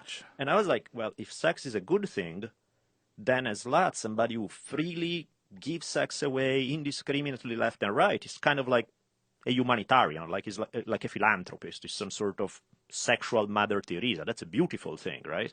No, Yeah. it's really, really bad. I'm like, wait, why? Let me try again. It's like, that shit doesn't make sense to me. Wasn't there a woman in Italy that made it to the parliament? Oh, That was yeah. a porn star? Cicciolina, yes, of Cicciolina. course. What a great name for a dirty bitch. Yeah. Cicciolina. That's Italy for you, what right? a good kid. Porn star. Ugh. Actually, happened multiple times. That she was the first, and then a few others done the same thing, and they all got elected. Because it's like in Italy, it's like, I'm gonna vote for this annoying old guy or this annoyed old guy. Hey, there's the porn star. No brainer. Obviously, we vote That for is her. hilariously. The place up north with the tan line girl, I think it was a GFE place, which is the girlfriend experiment or experience, and it sucked because when she was done, like she didn't want to massage me at all. She just was kind of just like crawling on me, like tapping me. It was like bullshit. But then at the end of it, she just wanted to lay down next to me, so we were both like laying down, and then she fell asleep, and it was so sad. Like I'm like, all right, I'm just gonna stay here for a bit, I guess. She's sleeping. Like what's going to happen? And then like a door slams. I don't know if like somebody else was coming in or if it was like the madam going, Right. what the fuck, and she gets up real quick and goes, oh, thank you, I'll be right back with tea. And I'm like, oh my god, this poor girl just fell asleep on me. That's so sad. I know, it's like the saddest thing in the world. She probably blacked out from shame. Yeah. From trying to deal with this Viagra-induced erection for the previous 3.5 hours. Yeah, it's probably just shock. Like when you corner a little mouse, scream at it, it just freezes. It's like a fainting goat. Horny goat weed. It's a fainting horny goat weed. A fainting horny goat. Yeah, it is. It's a weird aspect that we have this thing. We're weirded out about sex, but that's how this country got started. It's got started by Puritans. People forget that the echoes of the retards that fucking founded this place. They're still here. They were religious fanatics. Totally. The Puritans left. You hear about this stuff about the Puritans coming here for religious freedom. It's total bullshit. They didn't come here for religious freedom. They came here for the freedom not to be persecuted.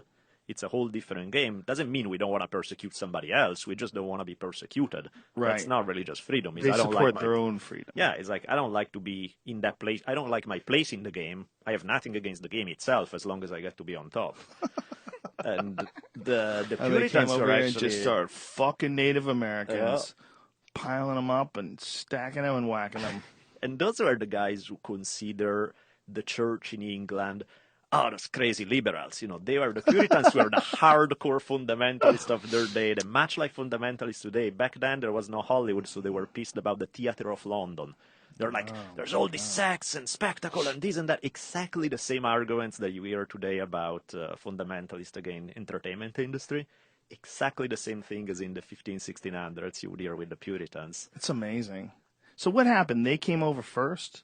Or they were of the first to come over here? Yeah, no, they were no, you're right, because first they had this other settlement in Jamestown in Virginia, and then like 13 years later, not that long later, they had one, Plymouth Rock, the famous one, which is the Puritans and all of that. And these were guys that England was more than happy to get rid of, because it's like, they are weird, they are crazy, they are annoying, they are too much, so please go settle the new world. That's a great idea. These guys were happy to leave because they felt that they could start their own society where Puritan values would rule, rather than having to deal with more mellow visions of Christianity. How much different would America have turned out if people landed on the West Coast instead of the East Coast? Probably How much different would America have turned out if England was on the other side of the world and then they came over and landed in L.A. and were like, oh, shit. Oh, shit, bitches. We ain't never going back. There's no winter. Right. Winter doesn't happen. Like, they landed in fucking Massachusetts, man. That is with no heat. Yep. Oh, my God. No heat, no cars. You have a few animals to, oh, Jesus.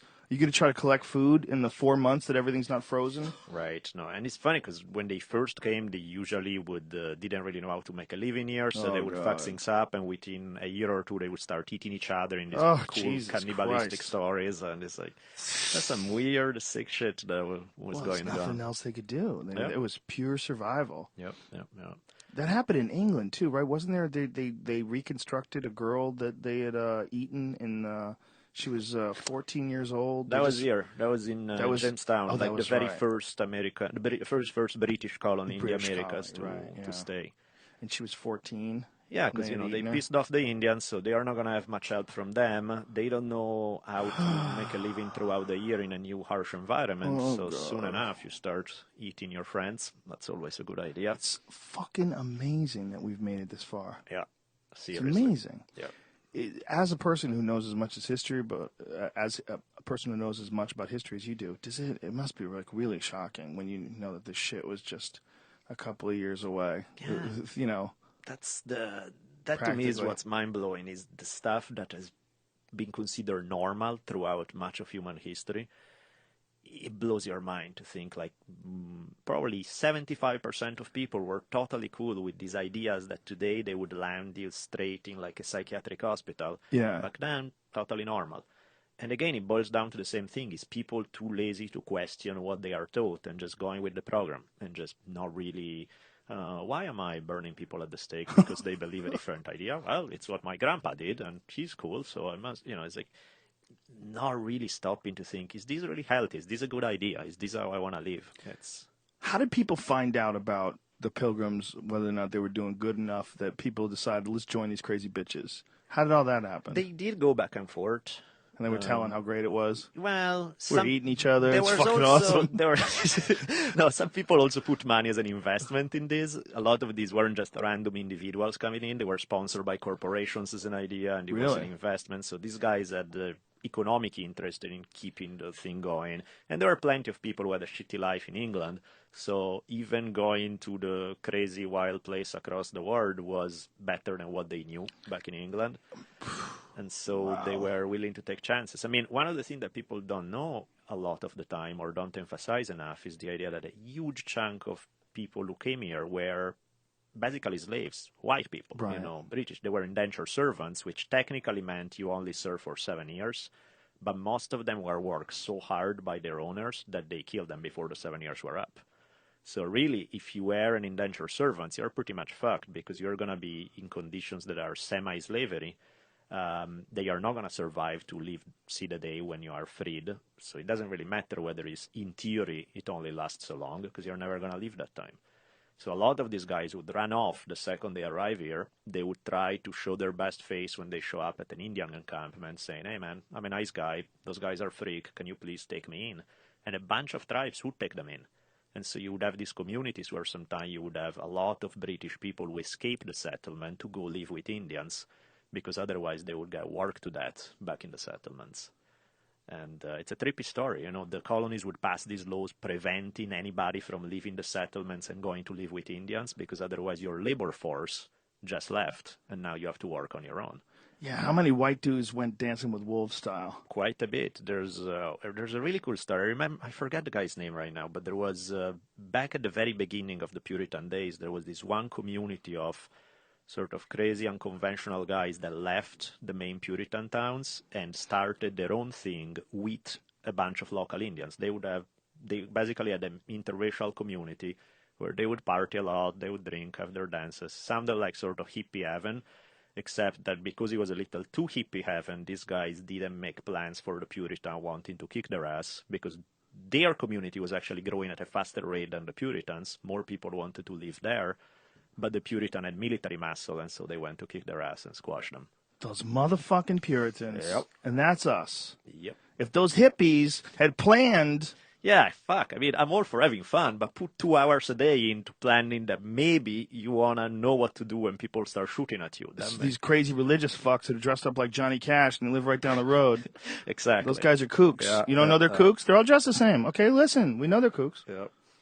But listen, they spend a lot of time praying that we need to spend that exact amount of time making arrows. Yep, that's the idea. And instead the choice was happy, stupid hippies who don't make plans, or crazy religious fundamentalists who are well-armed and know how to use their guns. It's like, well, not exactly the greatest alternatives, but, I mean, one is nicer than the other, but it doesn't make any, they can't live in reality because they don't make plans, they don't set things up for when shit goes wrong. And so the other guys who are way worse win because they are more disciplined. Those motherfuckers. So they absorbed them? They Yeah, just some of them, ganked 'em? they send them back. You know, some of them were killed. Some of them were reabsorbed under close watch. Some of the, bunch of options there. But One of the weirdest things about history for me as I get older is realizing how short a period of time that was ago where things were so bananas. yeah, 1492, Columbus sailed the ocean blue. 1492, the that other ain't day. shit. Yep. That's hard to believe there was no buildings here just that long ago, especially when you look at England and the shit that's up in London. I mean, you can go visit things in London that are 1,000 years old. America itself's only 200 fucking years old. They've only been around. I mean, someone landed in the Bahamas, a little over 400 years ago. right. That's crazy. It is. It is. And in that sense, yeah, living in Europe is a trip because you go down the street to meet your friend and you're next to a building that's like 2,000 years old. Yes. It's fucked. Yeah, it's weird. really nuts Uh-huh. to think that those people just lived in that one spot forever. Yep. That's one of the really cool things. This Dan Carlin thing on the history of the Mongols is realizing how much these guys affected Asia and how much they would have affected Europe, and they affected Russia. Yep. Like Europe got really lucky there. Seriously. They- Depending on point of view, because what they had wasn't exactly Yeah, great. well, what they had was horrible, but Right. The Mongols. they dodged a crazy bullet with those motherfuckers. sure did.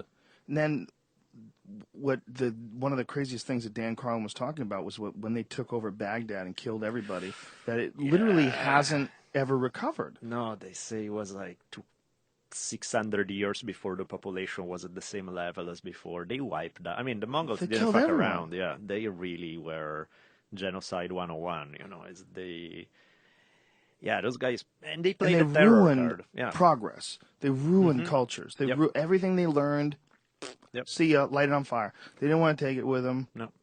If it's not useful in a felt tent or running around with In a my felt horses, tent, then what yeah. the fuck do I care? That's the nuttiest thing is that they never really they captured all these cities, but they were nomads. Yep. They didn't have a country. No, they didn't They have just any had this use for it. gigantic, huge mass of people making their way across the world, killing everybody. Yep. My favorite on that one is when they do enter Baghdad and the whole story. There was this thing of this one guy who was a local governor who had killed the Mongol traders early on. So the Mongols were pissed. They sent an ambassador. This guy chopped off the head of the ambassadors too, saying they are spies. He banked on the fact that there was a big desert separating him from the Mongols, so they wouldn't be able to invade. He didn't make his calculations right, because the Mongols got through the desert, they show up at his door, and after wiping out everyone else, they grabbed this guy and said, "You are a greedy motherfucker. Because of that, you want gold, we'll give you all the gold you want." They melt a bunch of gold and pour molten gold down his throat to kill him. Those guys... They poured it into his eyes and his ears as well. Yeah, exactly. Those guys are not playing around. Yeah. And then they probably chopped his head open to get that gold back. Exactly. It's like, okay, now we need Yeah. it back, if you don't mind. It's just amazing that again, 1200 AD, 1200. That's not that long ago. None of this is that long ago, and that was only a couple hundred years before Martin Luther. Yep. And that's just a few hundred years before people came to America, and that's a few hundred years before slavery was abolished, and all of it is so recent. It's really weird. So, I mean, right here in California, where we stand, back in the 1850s, more than half of the American Indian population, I think like 80%, was wiped out, not because of diseases, not because of stuff, but what they had in a lot of California towns were the Indian hunts, which was on the local newspaper, they would publish this scene that if you're broke, you have no money, go kill some Indians, scalp them, and if you come back into town, the local government will pay you a certain amount for the scalp of an adult male, a little bit less for the scalp of an adult female, and a little bit less for the scalp of a child, because it's good for the health of the community to wipe out Indians. Whoa. 1850s, not a million years ago, right? Under our feet. That's a trip. Wow. Yeah. You know, I always wondered what that whole scalping thing, where that came from. I thought it was the Indians that did the scalping. You know, although actually they do stuff like that in a bunch they of did places around the world because it got tiresome to just carry around people's heads to prove that you killed them. So it's like, do I really have to carry this big fucking thing? Can you imagine like chopping off the head of somebody like Tito Ortiz, big giant head? It's like, really? I have to carry around to prove that I killed it? Can I just scalp him and be done with it? It's like... So people around the world did it in a bunch of places. Well, then, you know, you could scalp 2 butt cheeks and say, oh, I killed a couple of bald dudes, Right. too. I mean, you get 3 for the price of 1 if you're unscrupulous. Yeah. This motherfucker's always scalping bald Indian. That's one of the beautiful things about the Native Americans. They didn't actually go bald. Right. That wasn't one of their genetics. That genetic Bastards. sort of only got introduced to them after we came around. I tell you, these Indians sure do smell, though. But never mind. Oh. Butt cheeks don't smell that bad, do they? Back then they did. Yeah, back then the whole package, right? Everything below the pelt was just a mess. Right. On the East Coast, they They had probably this... never really painted their face. It was just from butts. That doesn't make any sense, son. On the East Coast, they had this badass thing that they would do where a lot of Indian tribes there, they would shave every other part of their head, but they would leave this really long strand of hair in the middle. That was like the scalp knot, that you leave it out there for as a challenge to other warriors of saying, hey, here is my scalp, you want to take it, come take it. It makes it even easier for you to grasp it and pull it out. Yeah? So it was a That's why fuck they you did kind it? of thing. It's like, I'll leave it on, you leave yours on, let's see who gets to take home who's first. That's ridiculous. That's just begging for the gun to be invented. Yeah. You silly bitches out there shooting pointed rocks at each other. What the fuck are you doing, man? Grabbing each other's hair, cutting each other's heads off. Did you see that guy on that video the other day that was like walking across, I think, like to like a waterfall or something, and he was doing like the balancing thing, and he fell, and he held on, and then he was like trying to climb across it, and he had a long ponytail, and his ponytail got stuck in it, and he let go, and he scalped himself and died. Jesus, son. He died from that? Yep, because he fell. Oh, my And God. his ponytail stayed on the line. Oh, Christ. That's when you know. Yeah, that can be good. That's a shit choice in hair wear. Either that or God hates you.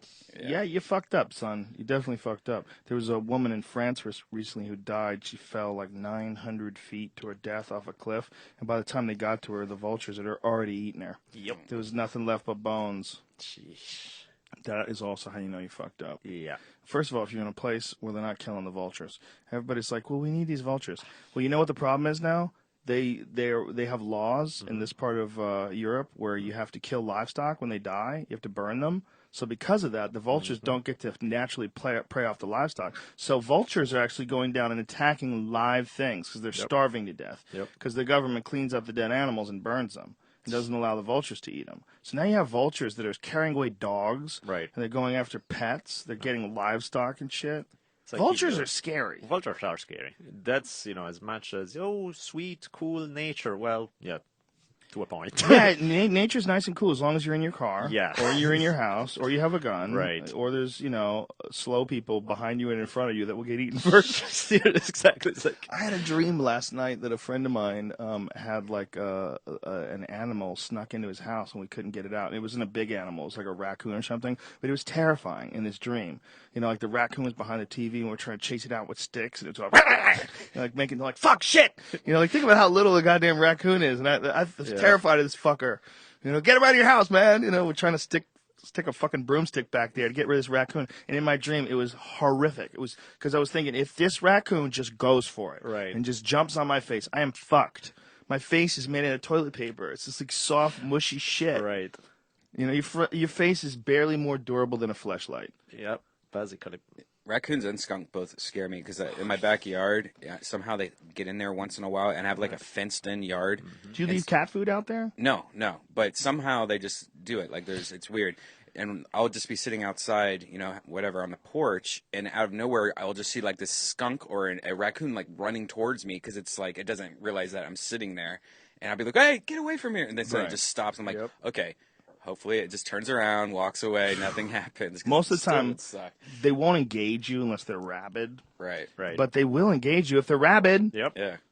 There's that That's too. worse. You're really fucked if you get bit and then because if you get rabies or you get bit by someone with rabies, you gotta get like 10 gigantic needles in your ass. Yeah, and their stomach, right? Yeah, Doesn't it go right into your stomach? Yeah, oh, fucking Christ. Yep. And they're huge needles. Yeah. It's apparently like really bad to get rabies. I got bit by a dog once, and they were telling me, the doctor was like, "Yeah, we're not gonna give you shit because take your chances. It's better than taking a rabies shot. You don't want to have a rabies unless you're really convinced that you have rabies. You don't want to take it because it hurts beyond belief." Yeah, I guess there's a lot of bats here in Los Angeles that have been being found with rabies. Oh, lately. fucking Christ. Rabid bats. Yeah. I'm wearing a Bat Country t-shirt, son. Yeah. Hey, dude who gave me this in New Jersey, thank you very much. Some fellow Hunter S. Thompson fan. Country. Yeah, there's a great story about these guys from Harvard who went to Africa to study these bats that migrate out of this cave. And they sat in the front of the cave, and every night at a certain time when, it became dusk, these bats would fly out en masse. There's this massive number of bats. This is an enormous cave, and there would be like millions and millions of bats. Well, these guys, they sat down in front of this to like film it and record things, whatever the fuck they're going to do scientifically. And what they didn't anticipate is the assault of bat shit that hit them as they came out of this cage. They just shit all at once. So they were literally in the firing path of a wave of shit 100 miles high. Millions of bats shitting on their face. Okay? So they get back to America, and they're horribly ill. They're bleeding from their eyes. They're deadly sick, and they die. They both died. Seriously? From yes, that shit? they Wow. both died. Yeah, it's insanely toxic. Wow. They just got toxic levels of nitrogen and bat shit, and it goes in your eyes, and it's in your face and your skin. It's going through your fucking skin. It's toxic shit. Talk about stories like, what happened to him? A bunch of 1 million bats took a shit on him, and that's why he died. It's like, yeah, and he must have realized somewhere in the middle of that shit storm that probably lasted an hour. It's probably an hour of bats coming. I mean, this is an insanely big cave, apparently, and there's just millions of bats there. Bat guano is, I know they use it for shit. I think they use it for fertilizer and stuff. Growing weed is big. Is it big for growing weed? Yeah. Powerful, Daniele Bolelli. He got the knowledge. That story that we talked about a couple of weeks ago about the couple that used to be in the CIA, and they had retired and were making plants in their basement. They were growing tomatoes and stuff like that. And the fucking DEA kicks down their door, guns blazing, rifles in their face, and finds their tomatoes in the basement. Boy, is that a silly goddamn story. What turns out, these people, the reason why the CIA did this, or the DEA did this, is they followed their car. Their car had been parked at a hydroponics store. And they took a photo of the car, the license plate. They ran the plates. And that's how they find where the houses are, where people are growing. That's this genius fucking group of ass fucks called the DEA that think that everyone growing anything indoors. My sister's ex-husband used to grow tomatoes and shit because they lived in Boston. They had a full setup in the basement. Right. He didn't even smoke weed. Right. But he had a full setup. But that guy would be like under suspicion. Of course. If they're allowed to pass by your fucking house. This is how stupid this situation is. All they're doing is growing plants, by the way, I might add. They're not making meth, okay? Right.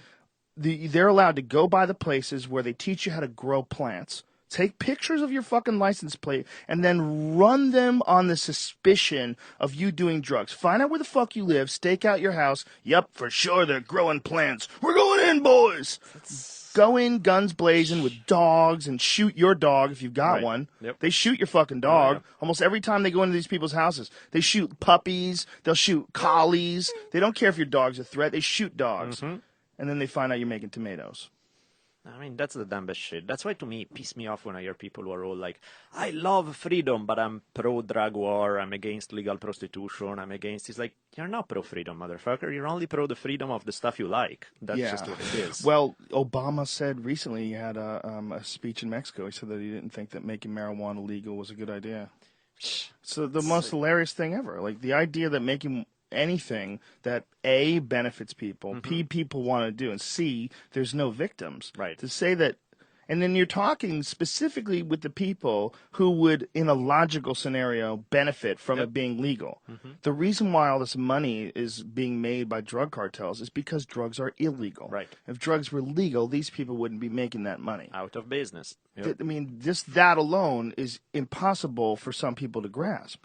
I mean, even when people are against it philosophically because they are control freaks who want some morality enforced according to their standards of morality and everyone else, even those guys still look at the evidence. Is prohibition working in terms of keeping the rates of addiction or use low? It's not. So what the fuck are you doing it? It's like taking a bunch of money, putting it in the toilet and flushing, because if you're not affecting demand or supply, why the fuck are you doing it? Yeah, the best example that we have about whether or not it's good to legalize drugs is Portugal. Yeah, absolutely. And they have lowered their rates of addiction, lowered their rates of crime.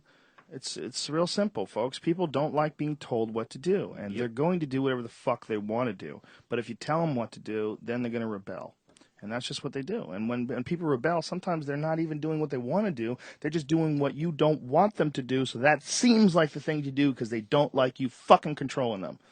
You know? When I moved here from Italy, I didn't know about the age 21 thing about drinking. I thought you were going to say about banging chicks. No, there's like Italy. I don't even think it has. Maybe it doesn't have an age limit. If it does, nobody enforces it. So, Right. you know, if you are 8-year-old, you go to the store to buy for your mom a bottle of wine. Nobody asks anything. You know, it's like, Right. But because it's the kind of shit that your grandparents have for lunch, it's not glamorous. It's not like, cool, I got booze, I'm gonna start downing it like crazy. Right. When I saw here people who would start drinking as teenagers as a prohibited, exciting thing, they would down alcohol like crazy, throw up all over themselves. I'm like, ew, that's fucking disgusting. Why would you do that to yourself? You know, it's like, Yeah. you know, you learn how to drink a little bit at a time, and to me, it's like you learn how to drink as a kid. Yeah. You learn how to drink with your grandparents, where it's like if you have a sip, you feel happy and stuff. If you have more than a sip, you got a headache. And one day you do, and you're like, oh, fuck, you're right, I got a headache. And It's kind of weird that this is the most successful society ever, because it really is, right? If you had to look at it as far as like what's been done by this society, American society, maybe that's the only way you can really get shit done. Maybe you have to have this fucking weird button-down, repressed, in order to work the kind of hours that Right. people are willing to work. Whereas in Italy, they take 2 hours a day off just to take a shit. yeah, nobody does They anything. have a shit break. Italy is an awesome place to retire in, but to get anything done, yeah, good luck. Well, I know Marvelous Marvin Hagler did it. Yep. Marvin Hagler, when he retired from being, the fucking man, Yep. was one of the best boxers ever, went to Italy and just said, fuck it, I'm just chilling here forever. I'm going to become an Italian movie star. Yeah, he lives in my town. Does he really? Yeah. He's, a friend of mine told me he runs into him at the gym all the time. And That's they're, hilarious. Yeah. He's the weirdest case ever for a boxer because he still has his wits. yeah.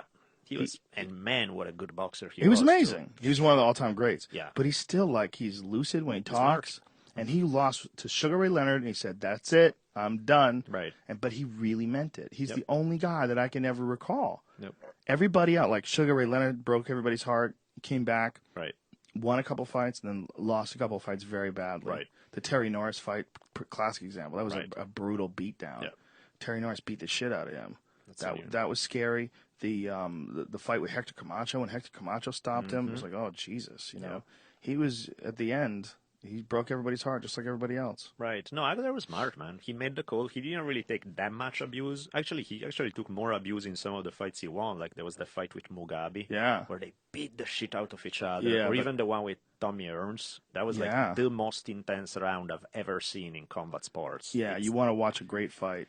First There's, round, Hagler Hearns. on YouTube, somebody put it up on a Hendrix soundtrack. They have like Voodoo Child's yeah. like return going on the Yeah. Marvin Hagler highlight. It's like the coolest thing ever. Yeah, I tweeted that a while back. That's an amazing highlight. Yeah. Yeah, he was a beast, man. He was, when I was a kid, he was a big inspiration for me. I was living in Boston. Because I remember he was supposed to fight Mustafa Hamsho, and they had some TV special that was following him training he would go to the Cape in the wintertime, where there's nobody in the Cape. It's horrible, Right. freezing. You know, many degrees below zero, wind chill factor, wind coming off the water, ripping your fucking skin apart, and he's out there running, screaming war. Jesus. He would just scream war as he was running up sand dunes and shit. Like, if you're his opponent, you just look at the video and you're like, yeah, no, thanks. Yeah, he beat the fuck out of some people, man. Marvin Hagler was a beast. Yep. If you look at the Mugabe fight, is a great example of that. You couldn't hurt him. He had a chin like nobody. Yep. He had like they did like this weird thing with him where they scanned his head and they found out that his mandible muscles, the muscles on the sides of his head, were like much larger than a normal person's. They were like literally the man has like built-in headgear.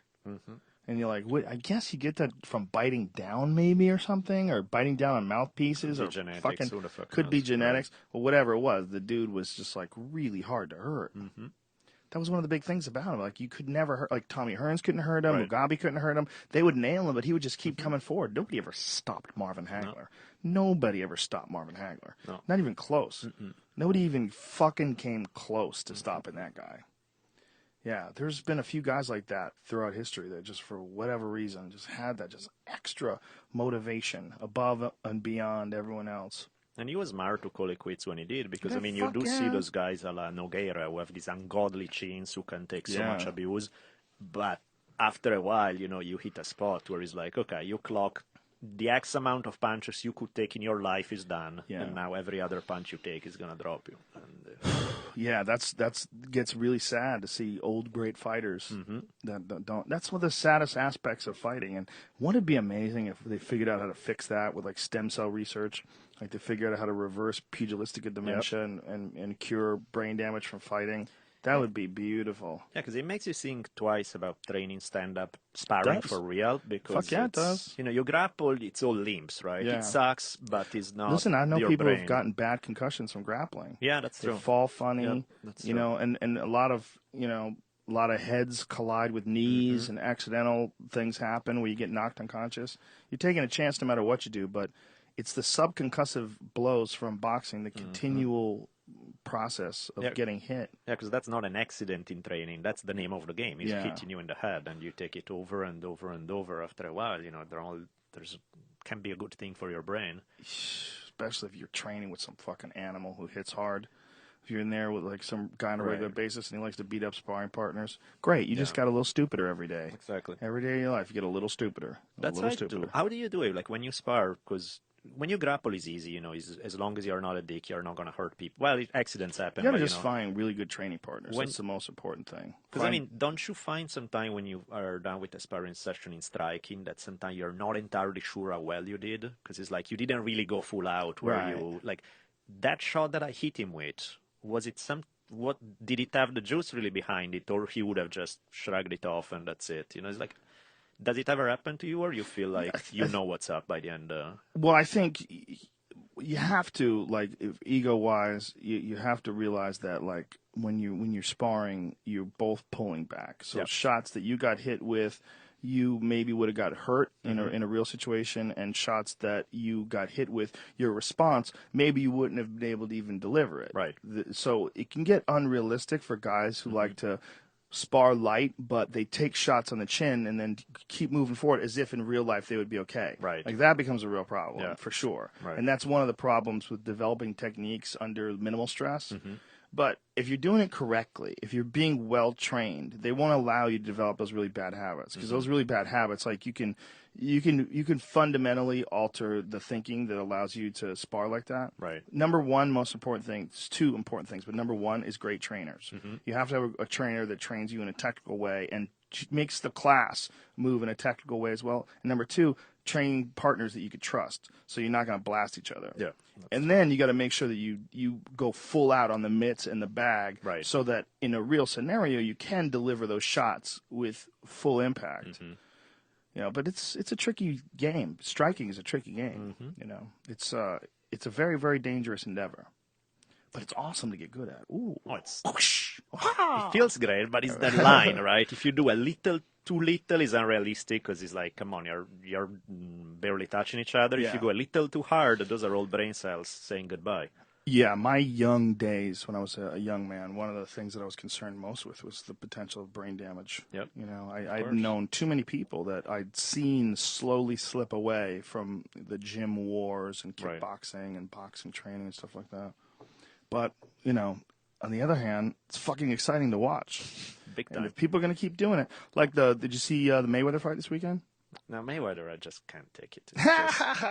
Why? Why is that? He's fucking brilliant. He's brilliant. He's brilliant. It's and brilliant. I mean, it's beautiful to watch. If I was fighting at this level, I would probably do the same thing. It's like, I'm not going to get hurt. I'm going to get paid a shitload of money. I win. Why the fuck should I take chances? Well, he took chances. He does take some, but in this fight, he fought a very different right. kind of fight. He stood right in front of this dude. Mm-hmm. Robert Guerrero's a tough guy, but he out-toughed him. He out-moved him. He out-angled him. He clinched a hold of him and didn't let him like manipulate him and bully him and rip shots on him. And then he just counterpunched the fucking shit out of him, man. He just was brilliant. I mean, it wasn't the most exciting fight in the world, but as someone who appreciates technique, I appreciate the shit out of how he did it. He's just an awesome boxer. Right. He talks crazy mad shit, but that's also why people buy his pay-per-view. Of course. I don't know the dude, you know. I know the dude's a bad motherfucker, though. Right. You know, as far as when it comes to boxing. Yeah. He's made some crazy claims about MMA, which I always find hilarious, but I don't fault him for that because he's in the business of promoting. Yeah.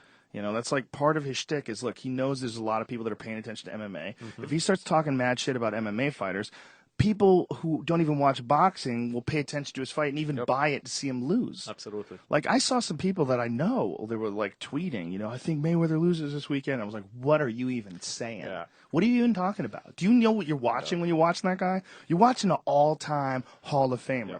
And Robert Guerrero's a good fighter. He's a very good fighter. It'll be an interesting fight. But Mayweather's going to box his fucking face off. That's what he's going to do. Because he's one of the best ever. No, I made $80 on him, so I was pleased. What was the odds? They were really bad, so I had to bet a lot. But I was so sure that it was like, he was like, there's no way in hell he's going to lose. It just...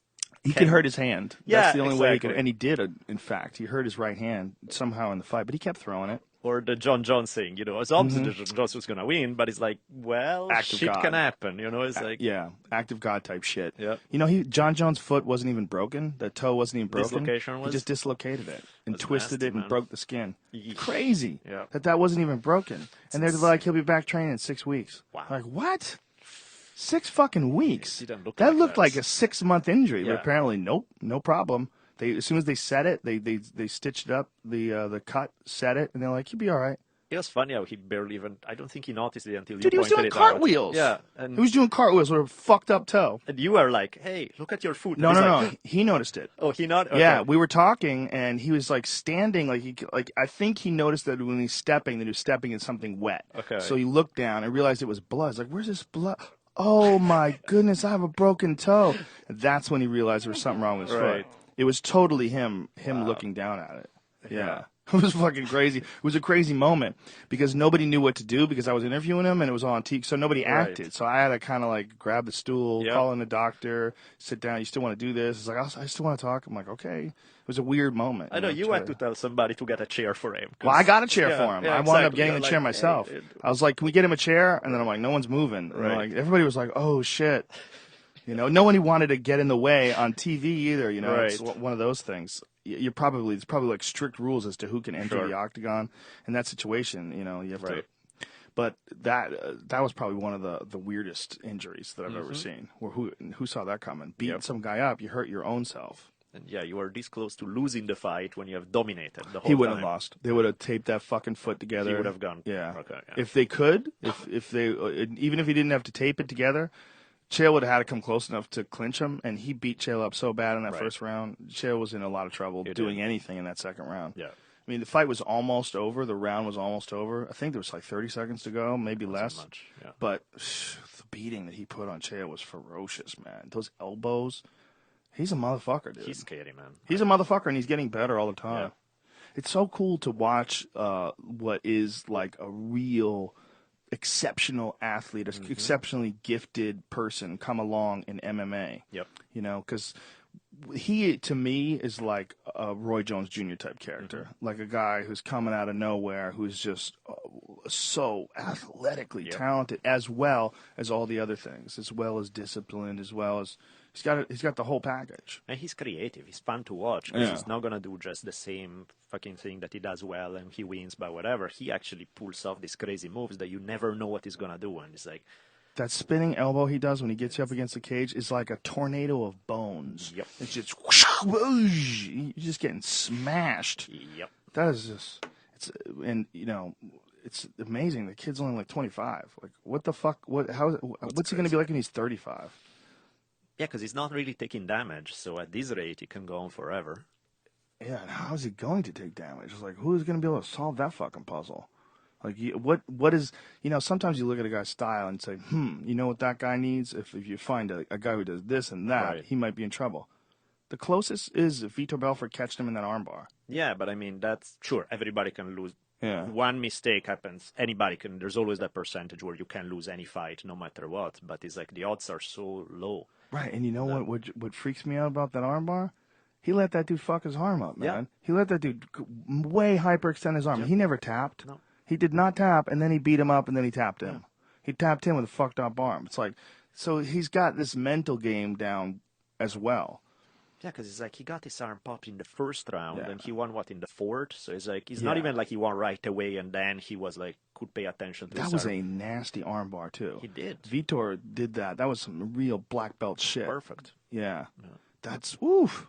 Most guys would have tapped. I would have tapped. Yeah, I mean, seriously, like, how do you feel if you're Belfort? You pulled off the perfect move. Yep. You pop this arm. You got to Ronda Rousey right? that bitch. You got to Ronda Rousey it. Ronda breaks arms. She doesn't wait for you to tap. Yep. She's not even trying to get you to tap. She's trying to break your shit. Yep. Her mentality is not to tap. You'll tap and then win. Her mentality is break it. Right. And then they got to tap. Then the game's over. Yep. Yeah, what a crazy way to make a living. Seriously. Jesus. So your podcast, you call your podcast Drunken Taoist? Yep. Well, you're fairly sober. Well, sometimes. Why do you call it Drunken Taoist? I like wine and I like Taoism. No, I guess, I mean, to me, it's like there's always in like kung fu movies or something the figure of the old dude who looks like all drunk and stuff, and he can pull off these amazing things. It's like, how the fuck did it happen? I dig the idea of figuring out ways, whether it's applied to martial arts or applied to life, to nobody can figure out how you did it, but you pull it off. Right. And to not think along the same lines like everybody else is going through the plan. There's an obvious A to B, B to C to get the results, but to have an alternate way to get shit done, I like it. So that's why you came up with Drunken Taoist? Again, that's the high-minded version. The low-minded version is I like Taoism and I like wine. Did you draw this picture that's on your T-shirt? No, I asked this artist. I told her what I wanted, and she worked with me a little. She was really cool. She was awesome. So what is it? Is a dude punching a guy who's getting kissed? Yeah, there's this guy who was making out with this hot, shapely woman. Right. And while he's making out with her, he's pouring wine over the two of them as they are another drinking. guy punches him. Another guy is punching him, and so while he's leaning backward, kissing the woman, he managed to use a leg to kick him in the balls. So it's like... That is one of the worst shirts I've ever seen in my life, and you need to burn it and never wear it again. And you need to question your sanity for mass producing these fucking things. I love it. I love it. It's so multi-dimensional. Yeah, it's I'm a lover and a fighter. It's a very strange shirt, dude. You're sending a really confusing message. And you're also a cartoonist. Or you should have like the Drunken Taoist Adventures. This guy just running around drinking, making out with chicks, and kicking random bullies in the balls. That's not a bad plan. You've only been in America a short amount of time, folks. We need to season him. We need to get Daniele Bolelli just accustomed to our way of life, where this is ridiculous. We don't allow you to. The other interpretation, people are like, no, but wait, this dude is punching him and he's leaning back. I'm like, well, in that case, if he still managed to make out with a woman and drink after getting punched, I dig that message too. I would think he really needs to stop being cocky and let go of the girl and deal with this dude who's trying to kick his ass, because this is silly. If I was your coach, I'd be very mad at you. You're not really. You got to address this situation. We need to be serious about it, right? What do you? How often are you doing your podcast? I do twice a month. I do once a month with a guest, and then once a month is like random rants and chat with. My friends Rich and Evan were helping me put together. Do you do it out of your house? No, we are recording. Well, actually, we started doing a few at my house. We were doing it in a studio first, and then now we decided movable studio. So a few times we did it in my house. It was cool. Yeah, it's cool to be able to do it wherever the fuck you want it, right? Yeah. Big Yeah. time. Yeah, it's cool to have a central location, but I like when sometimes when people do, like Ari does a lot of them on the road. He just starts, brings microphones, sets up, and that way, if he's in weird places, he can get strange people. Right. Ari's gone. Ari's gone. Ari moved to New York City. He did? Yep. Right. Oh, because he's a silly bitch, and he's all Jewed out. Thinks he can go to the motherland.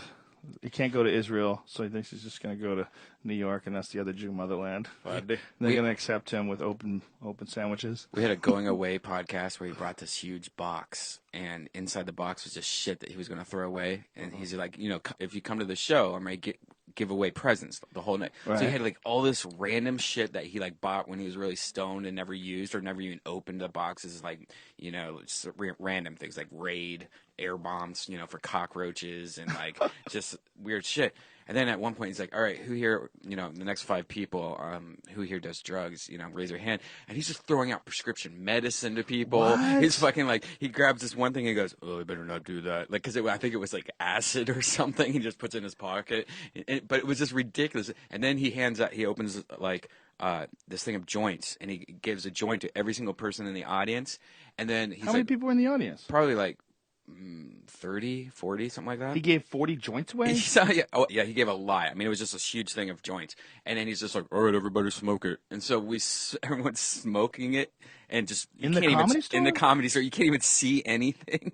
And there's like this Boston, thing going on downstairs for like all the, like a tribute or a marathon show where they're raising money. Charity shows? Yeah, charity show. There's this charity show going on and you're just seeing the smoke just gushing down that back hallway, like going into the Oh, so that was in the main room, which is right below the belly room. Oh, that's It was hilarious. so funny though.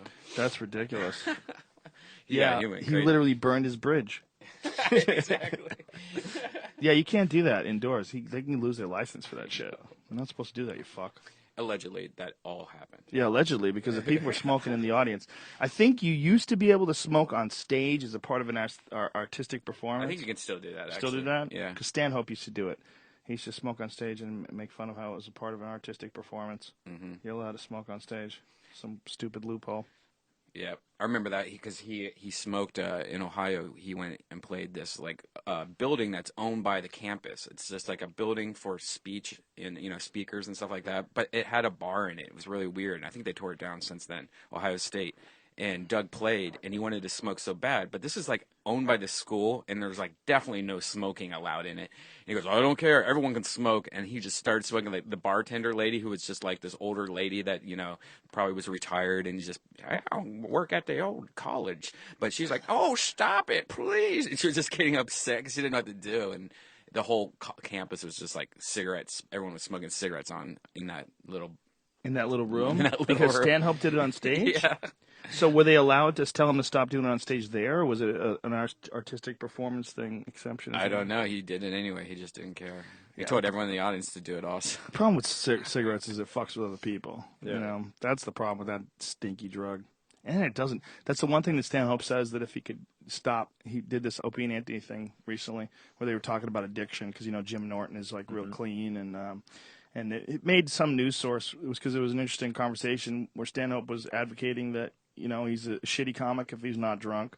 And that's why he stays drunk. Mm-hmm. And that comics like Mitch Hedberg, the only way you would have gotten those guys is with the drugs. Hunter S. Thompson, the only way you would have got him is with the drugs and the alcohol. That's how you create something like that.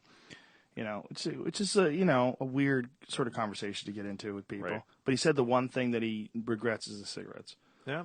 He said it doesn't give you any benefit, and he's completely hooked on them. Right. But they say that it does give you a benefit. Like synapses, like Stephen King claims that when he stopped smoking, that he noticed a difference in his ability to fire. That like his mind fired slower. This was just right after he stopped, or like after a while? I don't know.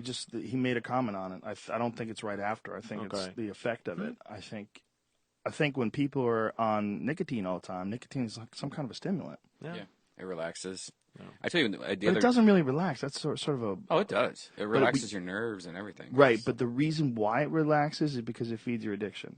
Is that it? Or is that just that's absolutely tobacco does?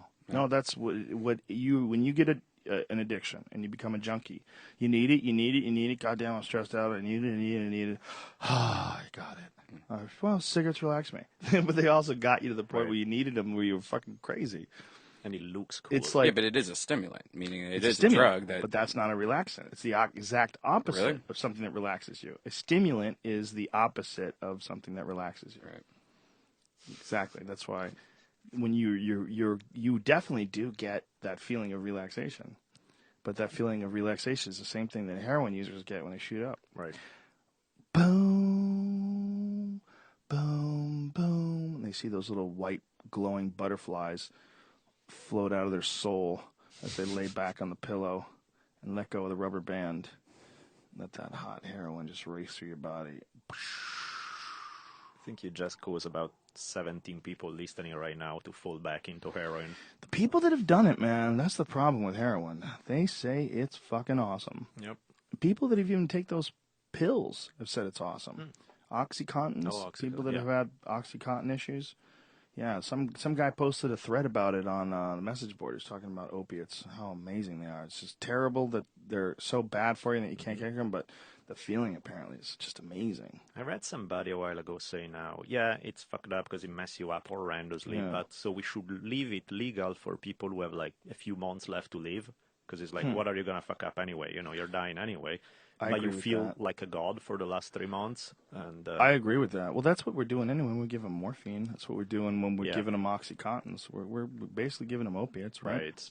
Morphine is weird. I mean, when you think about the whole thing, it's like how, speaking of freedoms, it's like people, I'm pro-freedom, except that you can't kill yourself the way you want to. You know, if you're dying a slow, painful disease, you need to die slowly and painfully because otherwise what? Otherwise the gods are angry. Exactly. It's like the life is not not to really... choose how you stay or leave. But then we have the hospice, which it really... I mean, euthanasia is not legal, so you can't really do it, but we'll just give you morphine for comfort. Wait, you said you need more morphine? Okay, we'll give you a little more. You said you're still in pain? You know, of course you just keep shooting up until you die, but rather than doing it in a humane, cool way where you shoot up and you're done in 15 minutes like you do with a dog, you'll do it over a period of days or a week or something. Just how dare you compare grandma to a dog? You son of a bitch. Goddamn crazy Italians. But that's the thing is, like, people are all pissed about, oh, it's terrible. It's like, well, you don't fucking do it. How about that? You die the way you want to. How about you let other people die the way they want to? The problem is that someone can get it and then give it to you. That's the worry. The worry about having shit that could fuck you up is obviously people doing it to people against their will or... Yeah, that's, of course, but then that's what you work on like anything that you don't do, you know, you don't outlaw something just because it can be used against their will. You work on the fact on those cases when it's used against somebody's will. Which is the argument for not worrying about how many guns are out there, but worrying about the mental health of a nation that allows a certain percentage of people to go on gun-fueled rampages. Right. Who are those people and why are they doing it? Exactly. But nobody concentrates on that. They concentrate on the guns. Yeah. There's like, too many guns. Right. It's like, no, that's missing the point, because it boils down to in your hand, or, well, I don't know about you, but in somebody's hand, having a fucking atomic weapon wouldn't be a problem because you're not nuts and you're not going to use it. Are you saying that I would be a problem with an just atomic fucking weapon? with you. How dare you. But you know what I mean. It's like, so the worst thing, it really boils down to individual. It's not the same thing. The problem comes in because it's who's going to decide who's the sane individual and which one isn't. You know, the state, that always works really well. But then if you don't do it, that means every psycho in the world can get easily their hands on some messed up stuff. If you do it, it's clearly an imperfect system because it's done through the state where there are always enormous loopholes, things that doesn't work, is inefficient. Right. So it's tricky. I can see why people argue passionately both ways, because you can see there's kind of a logic both ways in that. Yeah, there's definitely a logic both ways. I mean, the idea that people are smart enough to figure out what to do and not to do has been proven false time and time again. Yep. People are stupid. There's a shitload of